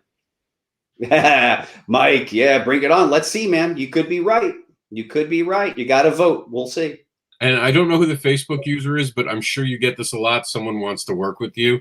Let me tell you, you've changed the game in comics. Thanks, I have spent the better part of 7 years covering comics, and there is no one who gets talked about the way that you do. I've watched with Kickstarter grow. I've watched in amazement of what you do. I thank you for letting us honor you this evening. Thank you so much, everybody. I thank you for creating, because you don't get it, and maybe you do because you connect with your fans. But when I'm saying you don't get it, is to the people watching. That fan bases are so important. I say this all the time. I could care less about how much money I make. I care how many backers I have. He brings historic numbers of backers to every campaign. It is amazing. That's a classic. Let me pop that up. Yeah, I mean, our company, go for it, buddy. One of the things that I just want to mention, and I had it, and it's over there too far to reach. One of the things that, Brian, you always did was you innovated in printing and experimented. And I think what was great was I have a leather-bound edition of Lady Death, and I have this linen edition of Lady Death. And what I think was great about what you did was you tried things, right? There was a couple of people experimented with foil and a couple of other things. But Brian, I want to show you something you probably have never even seen yourself. Oh. You ready, Brian? You tell me if you've actually even ever seen this. Have you ever seen this? Oh, that's cool. What are we looking at exactly here? You ever seen this, Brian? I don't know. Because I want to know if the collector market's ready for this one. If the fiends are ready for the ultimate collectible that even you haven't seen. Back when you were working with Wizard, we were printing a Lady Death, and it kept getting scraped. So they bound Lady Death the Crucible with an Archie and Friends cover. That's a hoot. So yeah, that's exactly what happened in the end. A white piece of paper So that must have been early on in the process. So that Right, that was the white paper one I just showed you, but this one has an Archie and Friends cover. That's phenomenal. I love it. And boy, that Archie and Friends is looking mint. Yeah, I saved it. I was like, this is kind of neat. I always saved your stuff, Brian. I had your Lady Death leathers, and I always thought it was neat because you would do things that were creative. You know, the Evil Ernie, the one that folded out as a coffin. Oh yeah. Oh, It made it fun. It reminded me of the Alice Cooper Schools Out album. Still to this day, you know, always doing stuff. You know, working with a company in Las Vegas brought the concept of the metal cover to the comics industry. And I'm looking at, I'm in my office now. We brought back miniature comics, for example. Brian, do you also have the Evil Ernie coffin, which I think was inspired by the Alice Cooper Schools Out album, right? Gosh, okay, that's going back into history. I don't exactly know what the fold-out Evil Ernie, the coffin folded into a coffin, yeah. We actually earlier this year, give me 1 second. We actually finally did a coffin-shaped cover. It was just 1 second. I think it's here somewhere. Where the heck is it? Meredith and Nita, you got to get on Brian's mailing list. He used to mail this stuff to us. Yeah, this is what we would call the base of and we ultimately made the coffin-shaped comic. Yeah, we call this a base because this is for us unannounced sketch cover. But yeah, I'm always up to doing that kind of stuff. Actually, on an upcoming campaign for Lady Death in August, where we have some trickery coming for sure. I love that. I've always loved that part. I mean, what I got excited by as a kid and continue to is the band Kiss. And I just love, Edward, thank you. Yeah, I love the band Kiss, and I just love that they'll try anything also. That's always excited me. And from very, very early on in the 90s when we all started out, buddy, you know, our very small company would be competing against these monsters, the Marvels and DCs. And I asked myself as a marketing guy, how am I going to compete? How can I get attention? And it was doing the crazy stuff like I was a very early adopter on Chromium, one of the first. I did the velvet cover, leather cover. Oh, that's right. Velvet. And so that got a lot of news pickups and a lot of excitement and a lot of interest. And you can't put a tangible price on it, you know, compared to conventional advertising. You know, I could never advertise the way a Marvel or DC did. So one of my heroes is P.T. Barnum also. So it's like, okay, what would P.T. Barnum do? And I mean, to that end, even as we are speaking right now, please keep an eye on Coffin Comics in the next calendar 30 days, because we do have some things that are up our sleeve that are possibly paradigm shifting. I mean, you know how it goes. You swing the bat, and sometimes it's a single, a double, a home run. But we do have a couple things up our sleeves in the very short term. And I'm getting everyone trying to get me to ask you questions through my messenger. They're like, "Oh, can you ask Brian this?" No, we're not doing asking questions. Brian, the one thing I want to congratulate you on, because I know you have a ton of things to do and you're always a busy man, and I promised I wouldn't keep you long. I want to thank you for being part of this. I want to thank you for inspiring everyone the way you've inspired. And especially I thank you for doing the comic book school thing, because you don't understand. I've been in that room with you, and I've seen your energy, and I've seen you not talk down to a single human being. And as someone who has gone to those shows every year, and Buddy knows this, I've seen other creators not have the dignity and the respect you do for every creator who comes out in front of you. Thanks, man. It means a lot to me. It's the game, man. We're all human beings. Yeah, and thank you so much for your time today. I know how busy you are, and I know you could have just been like, "Who are you guys?" No, you said yes. You came on. You accepted the award. You're awesome. Thanks, man. Thank you so much, guys. You've been great. Have a wonderful Sunday. Buddy, again, everybody. Roland, nice to see you too. You guys have been great. I've been Brian Polito. Holla at you later. And Buddy, before you go, please tell them about Comic Book School and how they can get their free copy, because that won the award this year, and they need to know how they can download their own copy. Yeah, I will tell them that they should go to comicbookschool.com. They can follow us everywhere at Comic Book School on Instagram, on Twitter. And if they want to sign up for the weekly newsletter that comes out approximately once a month, they should do that at the comicbookschool.com website, where they can learn about our current challenge. So people who have not yet been published, who want to learn how to publish or step up their level of creation, that's what we're doing right now. And Rob participated in it, and we go through it step by step. It's sort of like a NaNoWriMo for comic books. And the goal is for you to both improve your craft, learn a little bit about the business, build your network, but also be part of something. And as Rob noted, last year's anthology won first place in the Indie Advocate Award, and we're very proud of that. So many of the people, I think we had 33 creators, 144 pages, and I think approximately 28 of the 33, this is their first published work. So this is a way for people to get work. But if you've already been published, we also encourage you to join us and be part of us. Be part of something where people are learning, because you can share knowledge, gain knowledge, and also build that network like Rob has been building with all of us. Thanks, Roland. All right, buddy. I know you're busy too. I know you got some deadlines you got to hit. Thank you for making the time to induct him. You know how important this is to me. Thank you. Something that, I mean, we got Will Eisner, we got you.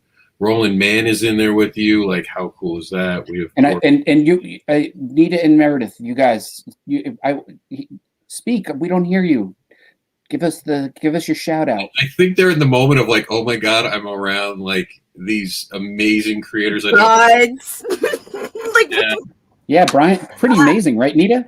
Right. I mean, right now you can now you know him. You can breathe now, Nita. He's left for now. He said my name. Buddy, I wanted to ask you about the comic book school, because I know that you're already a few weeks in. Is there a deadline? Can you tell us a little bit about that? Oh, I am so glad you asked that, Meredith. Yeah, we did start a couple weeks ago, but we've purposely created a very long onboarding runway. In fact, the first 2 weeks were just people getting to know each other in the message boards. Last year, we had people join as late as a month in. As long as you can get caught up and get into it, you're welcome to join us. Right now, we were just doing story plotting and then plotting revisions and initial character designs. So you got about another week or two to get in. If you don't have an idea, you can still join. If you don't have any art or writing skills, you can still join. Like, we still encourage people. People are doing so many things because they love comics. They bring whatever their passion is. I came into comics, Meredith, as a journalist. I just love covering comic books. And noted, and flash fiction. So there's a lot of different ways people can participate, not the least of which is designers, technical people, social media people. So bring whatever you have. But if they want to be part of the 8-page challenge, go over to comicbookschool.com. There's a link there, and our message boards are at create.comicbookschool.com. So thank you for reminding me of that, Meredith. All right, buddy. Thank you for being part of this. We have to do something that's a little sadder. We have to say goodbye to everyone who passed in 2020. All right, I'll see you, Rob. Have a good rest of the show, guys. Thank you. Thank you for being part of this. See you guys. Thank you, buddy. All right. So now Meredith did an amazing job. Meredith, do you want to intro this before we play it and talk about it?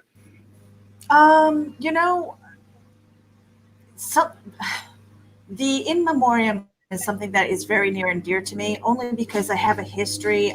When I was the coordinator at the local newspaper, I was the head of the obituary department. Additionally, I have, I've been a funeral singer, and I say funeral singer because I did more funerals than weddings. So I kind of had that orbit around me, not like the harbinger of death, which is, in just kind of a nickname, but it was that connection with people. And we touched on that today, that connection of people who touch our lives through their stories, through their shared experiences and things like that. So it's very important to me to get it right, to acknowledge the people who are in our lives, because honestly, when we're gone, it's the people who we've connected with who become our living legacy. And that's what this is all about. And I am grateful for that. It was work, and knowing what we did in order to get this video together, I will be paying more attention, and I really hope that people will acknowledge and reach out and tell me if there is somebody who is in your orbit, in your world, as far as comics creation, as far as being in the comics community, whether it is the Comic Cons and things like that, please let us know. We want to acknowledge them. This is going to be an ongoing thing that we do year to year. And if we did happen to miss someone, understand this is a big world. It's not purposely, it's not a snub. And if you actually give us their names, we will add it to the record for this year underneath the video. When we're finally finished putting all the awards in place, the record will be counted. Of course, you know who's in the Hall of Fame. You guys can reach out to us to even have someone you think achieved it in their lifetime, and we'll still give them the credit. Now for probably the saddest moment of our night, but one of the most important. These are all the creative people we have lost in 2020.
It's me, the announcer voice, and I want to thank you for joining us again tonight and talk about what's happening next year. We will return on February 12th through the 13th, 1 week after the Super Bowl in 22, as we go prime time for a 2-night event, 8 p.m. each night. We're going to bring you the awards. We're going to keep the 4 categories, but help us build a better experience in the summer as we fine-tune what the awards will look like for the year 21. And nominations and voting begins on Thanksgiving, or after, we should say. So join us after you get turkey drunk on Thanksgiving Day. As the first awards will be up, and you can nominate the people you think deserve it from 21's calendar year. Good luck to everyone this year. Go out there and create. Show them that nothing stops creation, and next year you will be awarded for that.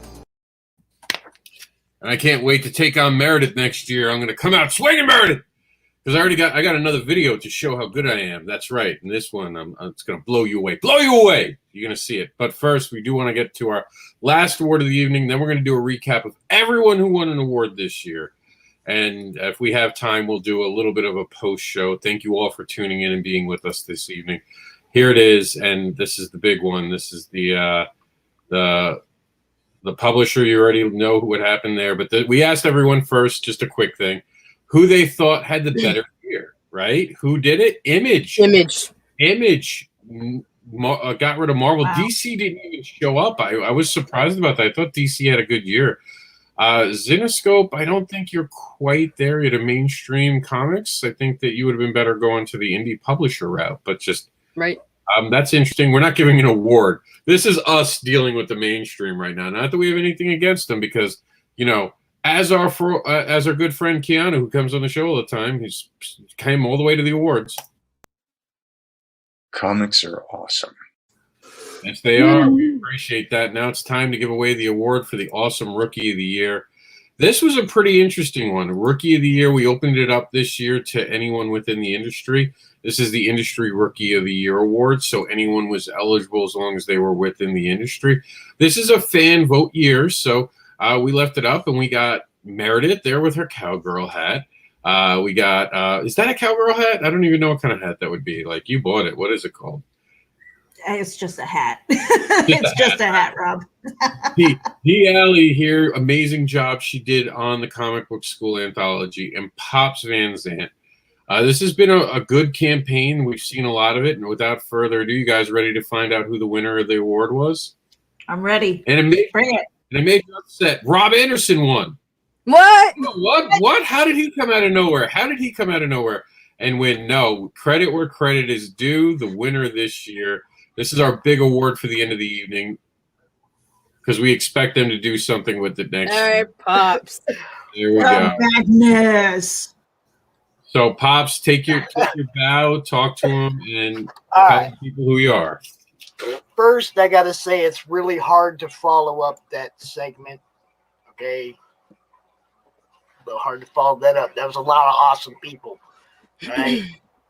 I'm seriously humbled to be in such company, even in my own even in the competition that I was in with, you know, Meredith, Aaron, you know, Danny Morales, so many great people in the Rookie of the Year thing. It kind of blows me away. But the people that won awards throughout the evening that I get to be part of is really humbling. COMiX isn't just me. Yeah, I dedicated a lot of time over the last year. A lot of time. But it's been a lot of other people, too. I mean, great people came on and COMiX won and gave us credibility, like the previous Hall of Famer there, Mr. Polito. Great guy. Jim O'Reilly, Keith Williams. We had some great people that gave us credibility in the beginning, and we wouldn't even be talking without them. We had great platforms that we got to bounce off. Indie Bolt, COMiX Cast, the place we broadcast right now, NSC Live TV, all great platforms to help expand what we were trying to do. And we appreciate them all. We've had con promoters that have provided us with, actual con promoters that have provided us with guests to fill in holes, like Amanda Gillum, Philip Russert, great co-hosts, Pete Vasquez, Phil Leon, Phil Locklear, Amanda Gillum, Frank James Bailey. So many people have helped make this what it is. Yeah, I'm going jazz hands because I do that. I get excited. I mean, none of this happens at all without the guys at Third Empire and Outlaw Studios, Raj Mahan and Greg Harms, who created the brand that became Pops Van Zandt. You know, there's a lot of people that have made this happen, and it just keeps growing and growing. And I get to throw a little announcement out there. Mr. Polito is coming back for the 1-year anniversary in April because he was there for the first one in 13, CromCon 13. 13 is his thing. I do got one of them medals up there on the wall, one of them medal covers he was talking about, the John Boy Myers. Number 13 of 13. I love that guy. He's awesome, and he's well deserving of what I'm going to call from now on the Hall of Revered Creators. I don't know. I like the way it sounds. It kind of rolls off the tongue. You know, man, right. I just want to thank everybody, man. This is a rookie thing. It's my one shot. Peace and thank you all, especially you guys, for doing this. And we look forward to what you do next year. The one thing about winning the Rookie of the Year is that now you have to make good for it. People put their faith in you, so go out there and I'll be here every month till they tell me they don't want me to do it no more. We're coming for you, Pops. We're coming for you, Pops. All right, hey, I get to see you guys in a week on Monday Madness next week, right? Yes, sir. All right. Well, thank you for being on tonight, Pops, making the time for us. Congratulations. Congratulations. We have a lot. To go over. I'm coming. But before we do that, as we transition away from Pops, All right. here's our time for competition, Meredith. That's right. You thought it was going to get away with it. No, you didn't. Here I go. Another video. But wait, there's more coming to you from Continuum Comics in this limited edition. First issue of the Continuum. Enter the Continuum. We have added more stories. So here they are. A crossover. A monster of a cosplay. Into the Suck, Barbara Unleashed, Mandy the Cosplaying Detective, all coming together to dedicate a story to the creator of Into the Suck, Keith Thomas, and we're happy to announce that the entire first issue of the Continuum, Enter the Continuum, is now dedicated in honor of Keith Thomas. Also in this book, we have By the Sword. By the Sword is a story about an unwitting treasure hunter who stirs a ghost in the past when he finds a lost artifact in the marshes. And we're pretty excited about this one. We're introducing Karma into the book. Karma! Every deed has a reward or punishment. Karma's job is to make sure you get what you deserve. That's all now in the Continuum. Back at today and look at the library pack. For $1, you will be rewarded greatly. All right, that's right. I brought it 2 songs. I paused you twice. All right, now... we're gonna run through everything, so we're running a little late on time. We wanted to get this in within 2 hours, so let's see if I can do my micro machine magic and get us through all the awards that have been given out this year. So here we go. It all started with Meredith with Geek Insider as they gave out the Night of Art Awards, which was pretty badass. And Sequential Art started us off, and congratulations to Carlos Reno and Gat Mullane for their Legend of Oz Wicked West. And then the nomination came up for the pinups. No IP violations because we respect intellectual property rights.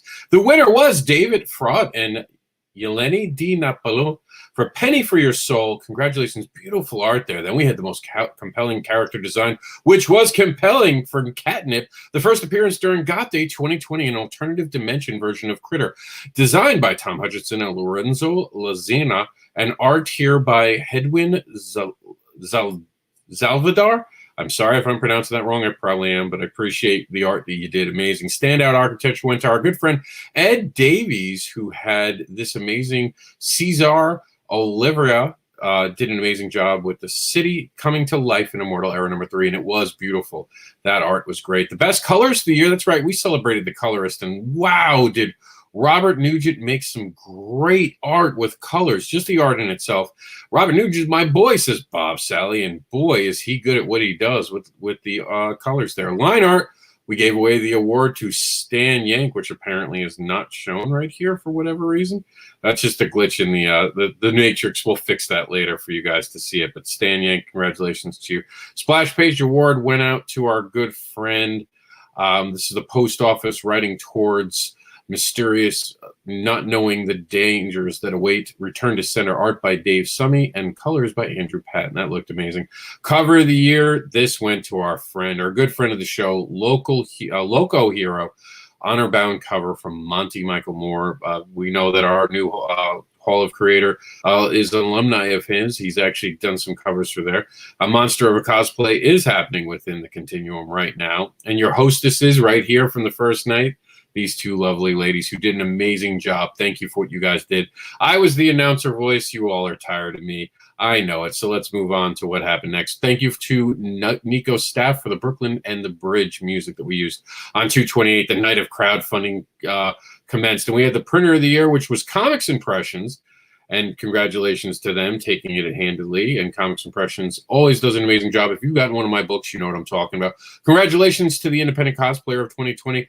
That is Fire Bitch, Kara Nicole. She did an amazing job. She took everyone's vote and she won the award. And the most hustled crowdfunding in the game, well, that went to our good friend Chuck, who had to not be here the rest of the day. I wish he was here so he could do another lap. Great campaign with Belial. He was all over the place. Best stretch goals came down to Immortal Era Chuck and a bottle opener. Guess what? The Naughty Fairies bottle opener took the prize home, and that's from Steph Wilson and Carrie Ann. Amazing stuff. I wish I could show you the real image. All right, Comic Book School is free to download right now. Get your copy today. Webcomic Comic of the Year came down to Binary Star, Demon Bitch, and Beware of the Toddler. And you should have been Beware of the Toddler, because the Toddler took it home by George Gant, who did it all. Amazing stuff. It's on Webtoons now. Go check it out.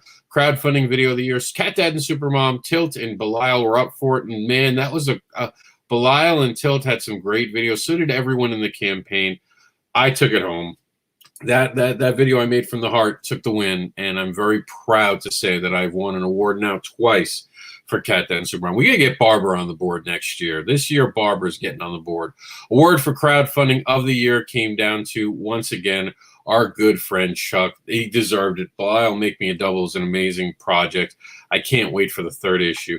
Just some things that we had to cancel this year. We'll be back to try to make an even better award. Indie Volt gave away their own award for innovation in crowdfunding to Pixel Trader. Congratulations to Pixel Trader once again for his IndieCron site. And of course, I was the announcer voice. Varian was our host. So thank you to Varian for hosting that night. The Night of Words were all about Chuck hosting, and I kind of co-hosted with him. And we did the All Ages Book of the Year, which we didn't have a winning image. And I think I put it up. I did. There we go.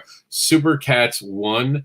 Congratulations to them. Now a Scoot book. They're alumni with me, believe it or not. Fan nomination for the Anthology of the Year. Guess who won that? You already know it. That's right. Creator Connections Panel 1. That's right. Another award for Rob and crew. Yeah, I guess Buddy had something to do with it. I mean, sure, we'll give Buddy a little credit. I mean, but you got to give a lot of credit to this. I was competing with one of my own alumni, and he took it. Congratulations once again to Ragnarok. This was written by Chris Bogus, and he did an amazing job. The Originality Award, Immortal Era, came out being the most original, and if you've read it, you know why. They won the award. Congratulations once again to our friend Edward Davis for his amazing job on that. And look at that art. And then we had Essence House Trailer. You guys saw that during the show today. And then we had the best new series, and it all came down to, we thought it'd go to Voodoo Nations for a while, but Divinity shined through and took the award for Silverline Productions. They did an amazing job, and just keep it up, guys. We look forward to what's coming from you guys next. Fan-nominated comic book series of the year. This one was going to come down to, well, I would say that it was down to Pasties, because Sugar Pop took the award for the year. She won it. That's right. The Queen of Unicorns ruled the indie comic book series of 2020. Congratulations to that. And, of course, Writer of the Year. If you have to lose, you want to lose to Brian Polito, because that's someone you can take a bow. And, of course, we'll be adding his co-writer to this award. Thank you again for him being on there. This has been the night of creation. We're about to wrap the show up. We got through everything. Thank you to the ladies who are not just partners that I cherish to help me building what Continuum Comics is becoming, but I also want to give a shout out to Mike Seeley, who gave us the art for our little icon for our award. Mike Seeley, you just always impress me. He's our other partner. He's amazing. I wish he could be here tonight. Unfortunately, he's feeling a little under the weather tonight. Nothing too serious, but he couldn't be here for this. So you're here in spirit with us always. And I'm going to turn it back over to our co-host so we can have an after show, because we're going to just hit 8 o'clock. But before we go, there was something I wanted to quickly address. And if you don't mind, ladies, I just wanted to say something as we wrap this up. All right, everybody. We got through it. We made it through the awards. I'm looking right now to make sure I played all the ads. I'm reading all the stuff. We have the recaps. We have to say goodbye for this year. We'll be back next year. And I also want to say that this is a good time for me, seeing all these new people showing up, seeing Pops, seeing what Meredith's doing. It's time for me to kind of step back and step into doing more behind the scenes stuff. I'm always going to be a comics advocate. I'm always going to be there. I'm always going to be doing backer applause. I believe in that show, and you'll see me on the Sunday Comics Brunch. Besides that, you're not going to see me as much on air, and I'll talk more about that on the You're Not Alone, but a lot of this has to do with the amazing people I see stepping forward. You guys saw the next generation of comics advocates. Someone told me that they thought I was standing in the way of people progressing and doing their own thing, so I'm stepping out of the way. I'm passing the torch, guys. Done this for 7 years. It's your turn. Impress me. Show me what you got. I'm throwing down the gauntlet. Someone pick it up. It's your turn. I've got a lot going on, a lot of projects, and I'm very proud of what we're doing, and I'm helping a lot of creators behind the scenes get their stuff done. That's where my focus is going to be. I appreciate every single one of you who stepped up this year during the pandemic. You're all awesome. Stay that way. Continue to create. You heard Brian Polito. He's so right. Don't let the little naysayers, all the people out there who are trying to drag you down, do anything to slow you down. People have a tendency to expose who they really are when you give them the opportunity. Don't go down fighting with them. Appreciate that they show you who they are and move on with your life, and stay positive and do comic books. Go out there and advocate. I'm giving it to you guys. It's your turn. Show me what you can do. That's it. The awards are officially over. We're going to hang out for about 10 or 15 minutes, do some stuff. Meredith and Nita are going to be part of the conversation. I feel bad because they've sat through this whole thing kind of quietly. But they've been there for me in spirit, and they've helped me launch Continuum Comics. This is all of ours. We're all partners. There is no one over the other. Every one of us brings our own unique talents. And next year, damn right, we're going to be coming to the awards. But for now, we all just have to admit that I've won. Meredith has lost. My videos are better. Oh, man. You threw down the gauntlet, Rob. I'm coming for you. Wednesday, Becker Pause?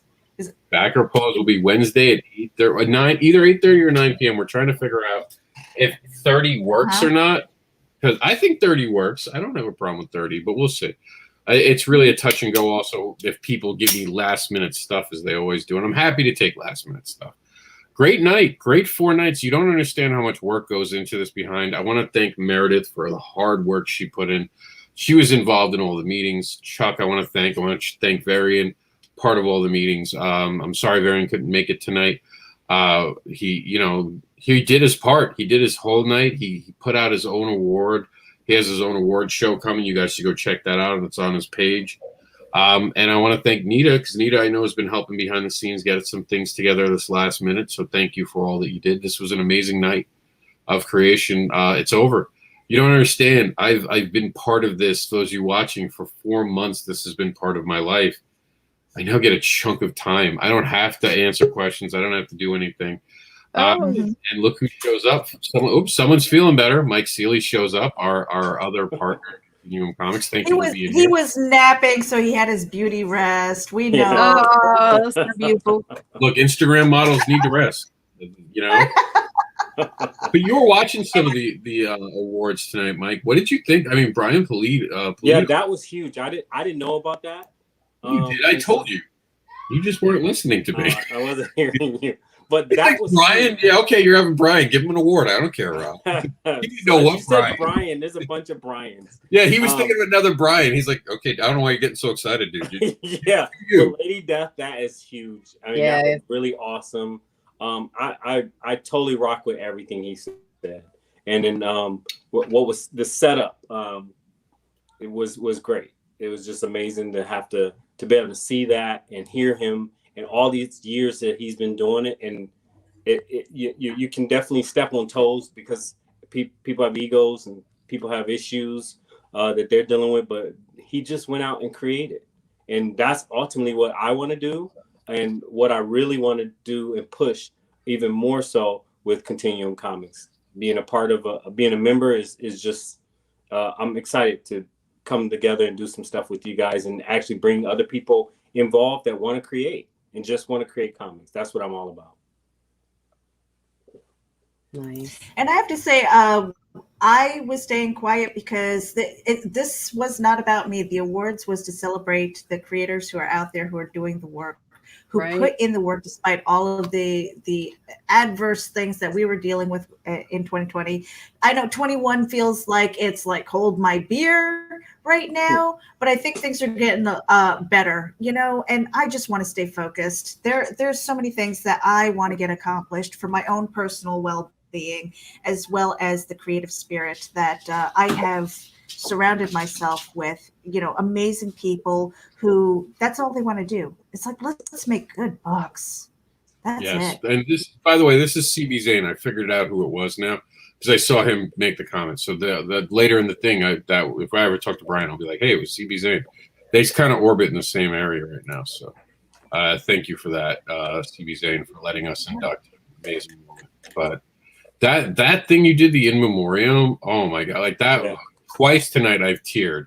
Luckily, I had that other commercial plan. Both of my planned commercials, I knew I wasn't gonna be okay. The hardest thing, inducting Keith Thomas into it. Oh man, that was hard for me. I won't. Ooh, look at this. Barbara meets Link. Could that be it? You're gonna have to stay tuned. That's interesting. I like that idea.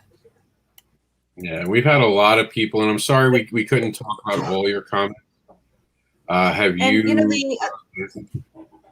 I was going to say with the in memory, that was 50 people, 50 names, you guys. And I know that there are probably more as far as like international names, but you know, trying to chase those down as far as birth and death dates again, to be the living legacy of them, we want to do it right.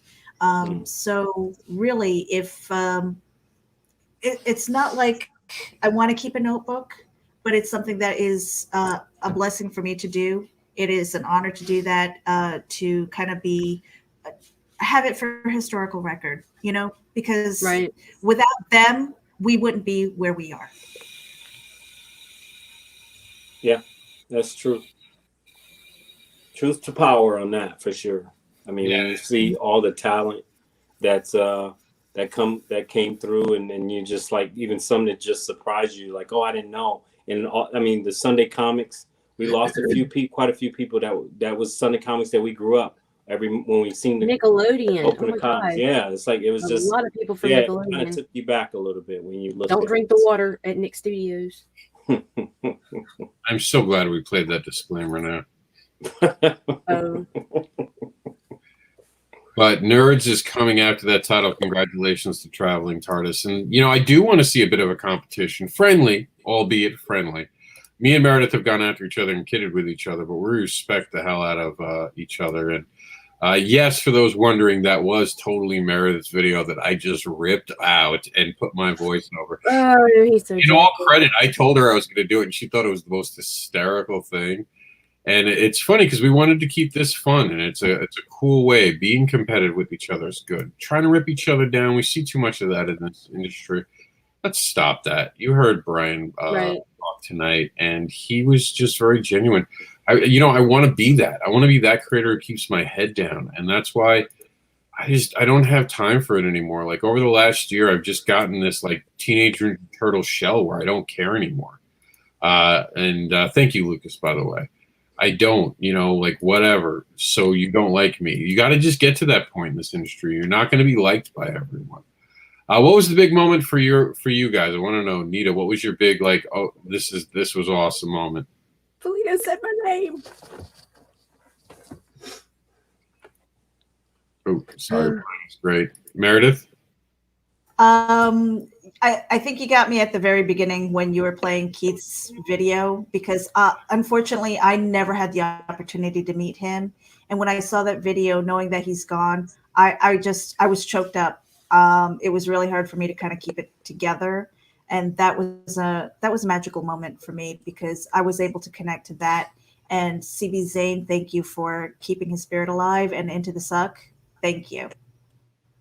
Yeah, and I mean, I love the fact that this show brought out so many unique creators that we got to see.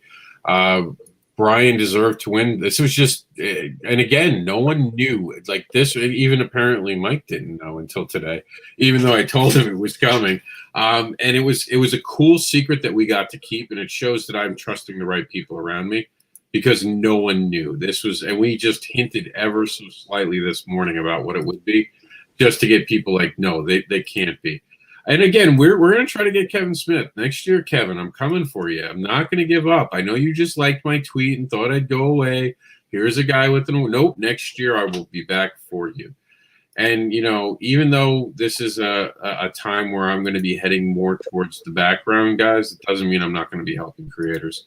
It just means that I'll be helping them in a new way. As Mike always puts it, the way you can help people is make them have stories. Help them create their stories. Do that.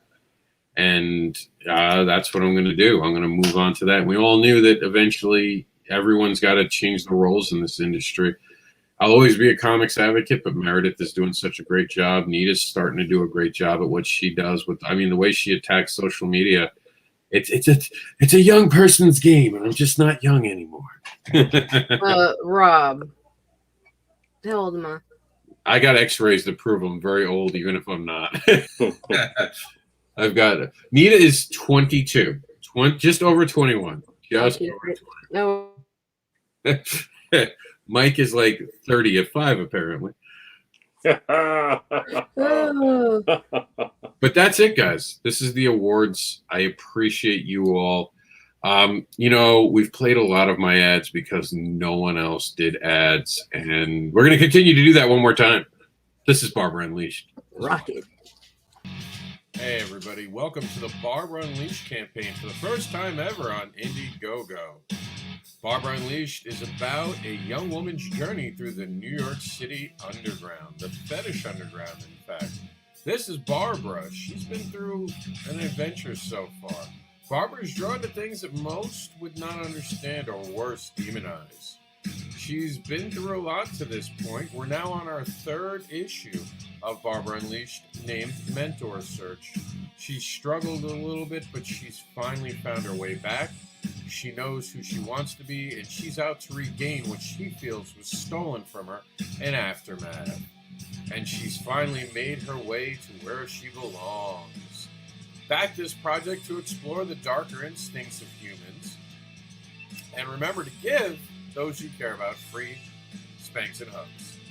My name is Mr. Anderson. I am the creator of the project, and I want you to come on this journey and know that the book is not just entertaining, it's not over-sexualized, and it's about BDSM culture and, more importantly, the humans that have fetishes. Thank you for checking out this video. Music provided by Ben Sound. High Octane. All right, guys, check out the Continuum for a story with Barbara in it, and CB Zane and Keith Thomas's Ursula from Into the Suck. Really quick, everyone tell everyone where they can find you, and then we'll play our credits and be out of here. And we'll see you in November for the official start of the awards. Go ahead, Mike. You're first in, you're first out. All right. I'm Mike Seeley. I'm the creator of in the Continuum. I'm doing a story called Eclipse, and it's just the beginning. And I hope to bring more and more to everybody. But you can find me at MikeSeeley.com, as well as Mike_MJS art, or _Eclipse comic book. And that's why Mike Seeley needs a link tree, because you can find all of my links at linktree.com/MEREJ99. I know. Rob tells us that he's got stock in Linktree now. My stock just went up. Every time. I've got so many things that are going on, you guys. I've got, I am part of Continuum COMiX. We've got a Kickstarter going on. Guess what, you guys? We just hit 100 backers. You know what that means? it releases the next tier. We are at 100 backers. Keep going over there. For $1, you're going to get the PDF library pack. It is over 300 pages of PDFs from multiple creators who believe in this project, who are bringing it to the table because we love comics. And I'm going to pass the mic to Nita. My name is Nita Lanning. I too am from Continuum Comics, and I can be found on social media as Creating Chaos 24/7, on Facebook as Nita Lanning, and on Raging YouTube with Meredith Lawburn. And my name is Rob Anderson, Mr. Anderson, the Indie Devil. And it's been my pleasure advocating for you, and I'll still do most of it. Most of the stuff behind the scenes, you guys are going to see Meredith and C. Michael Lanning are taking over, and they're doing a great job on Weekended. So you guys are in good hands. I'll be around if you need me. Just reach out. I'm not going anywhere. You're just going to see less programming from me because it's time for other people to take the torch and run with it. And with that, we're out of here.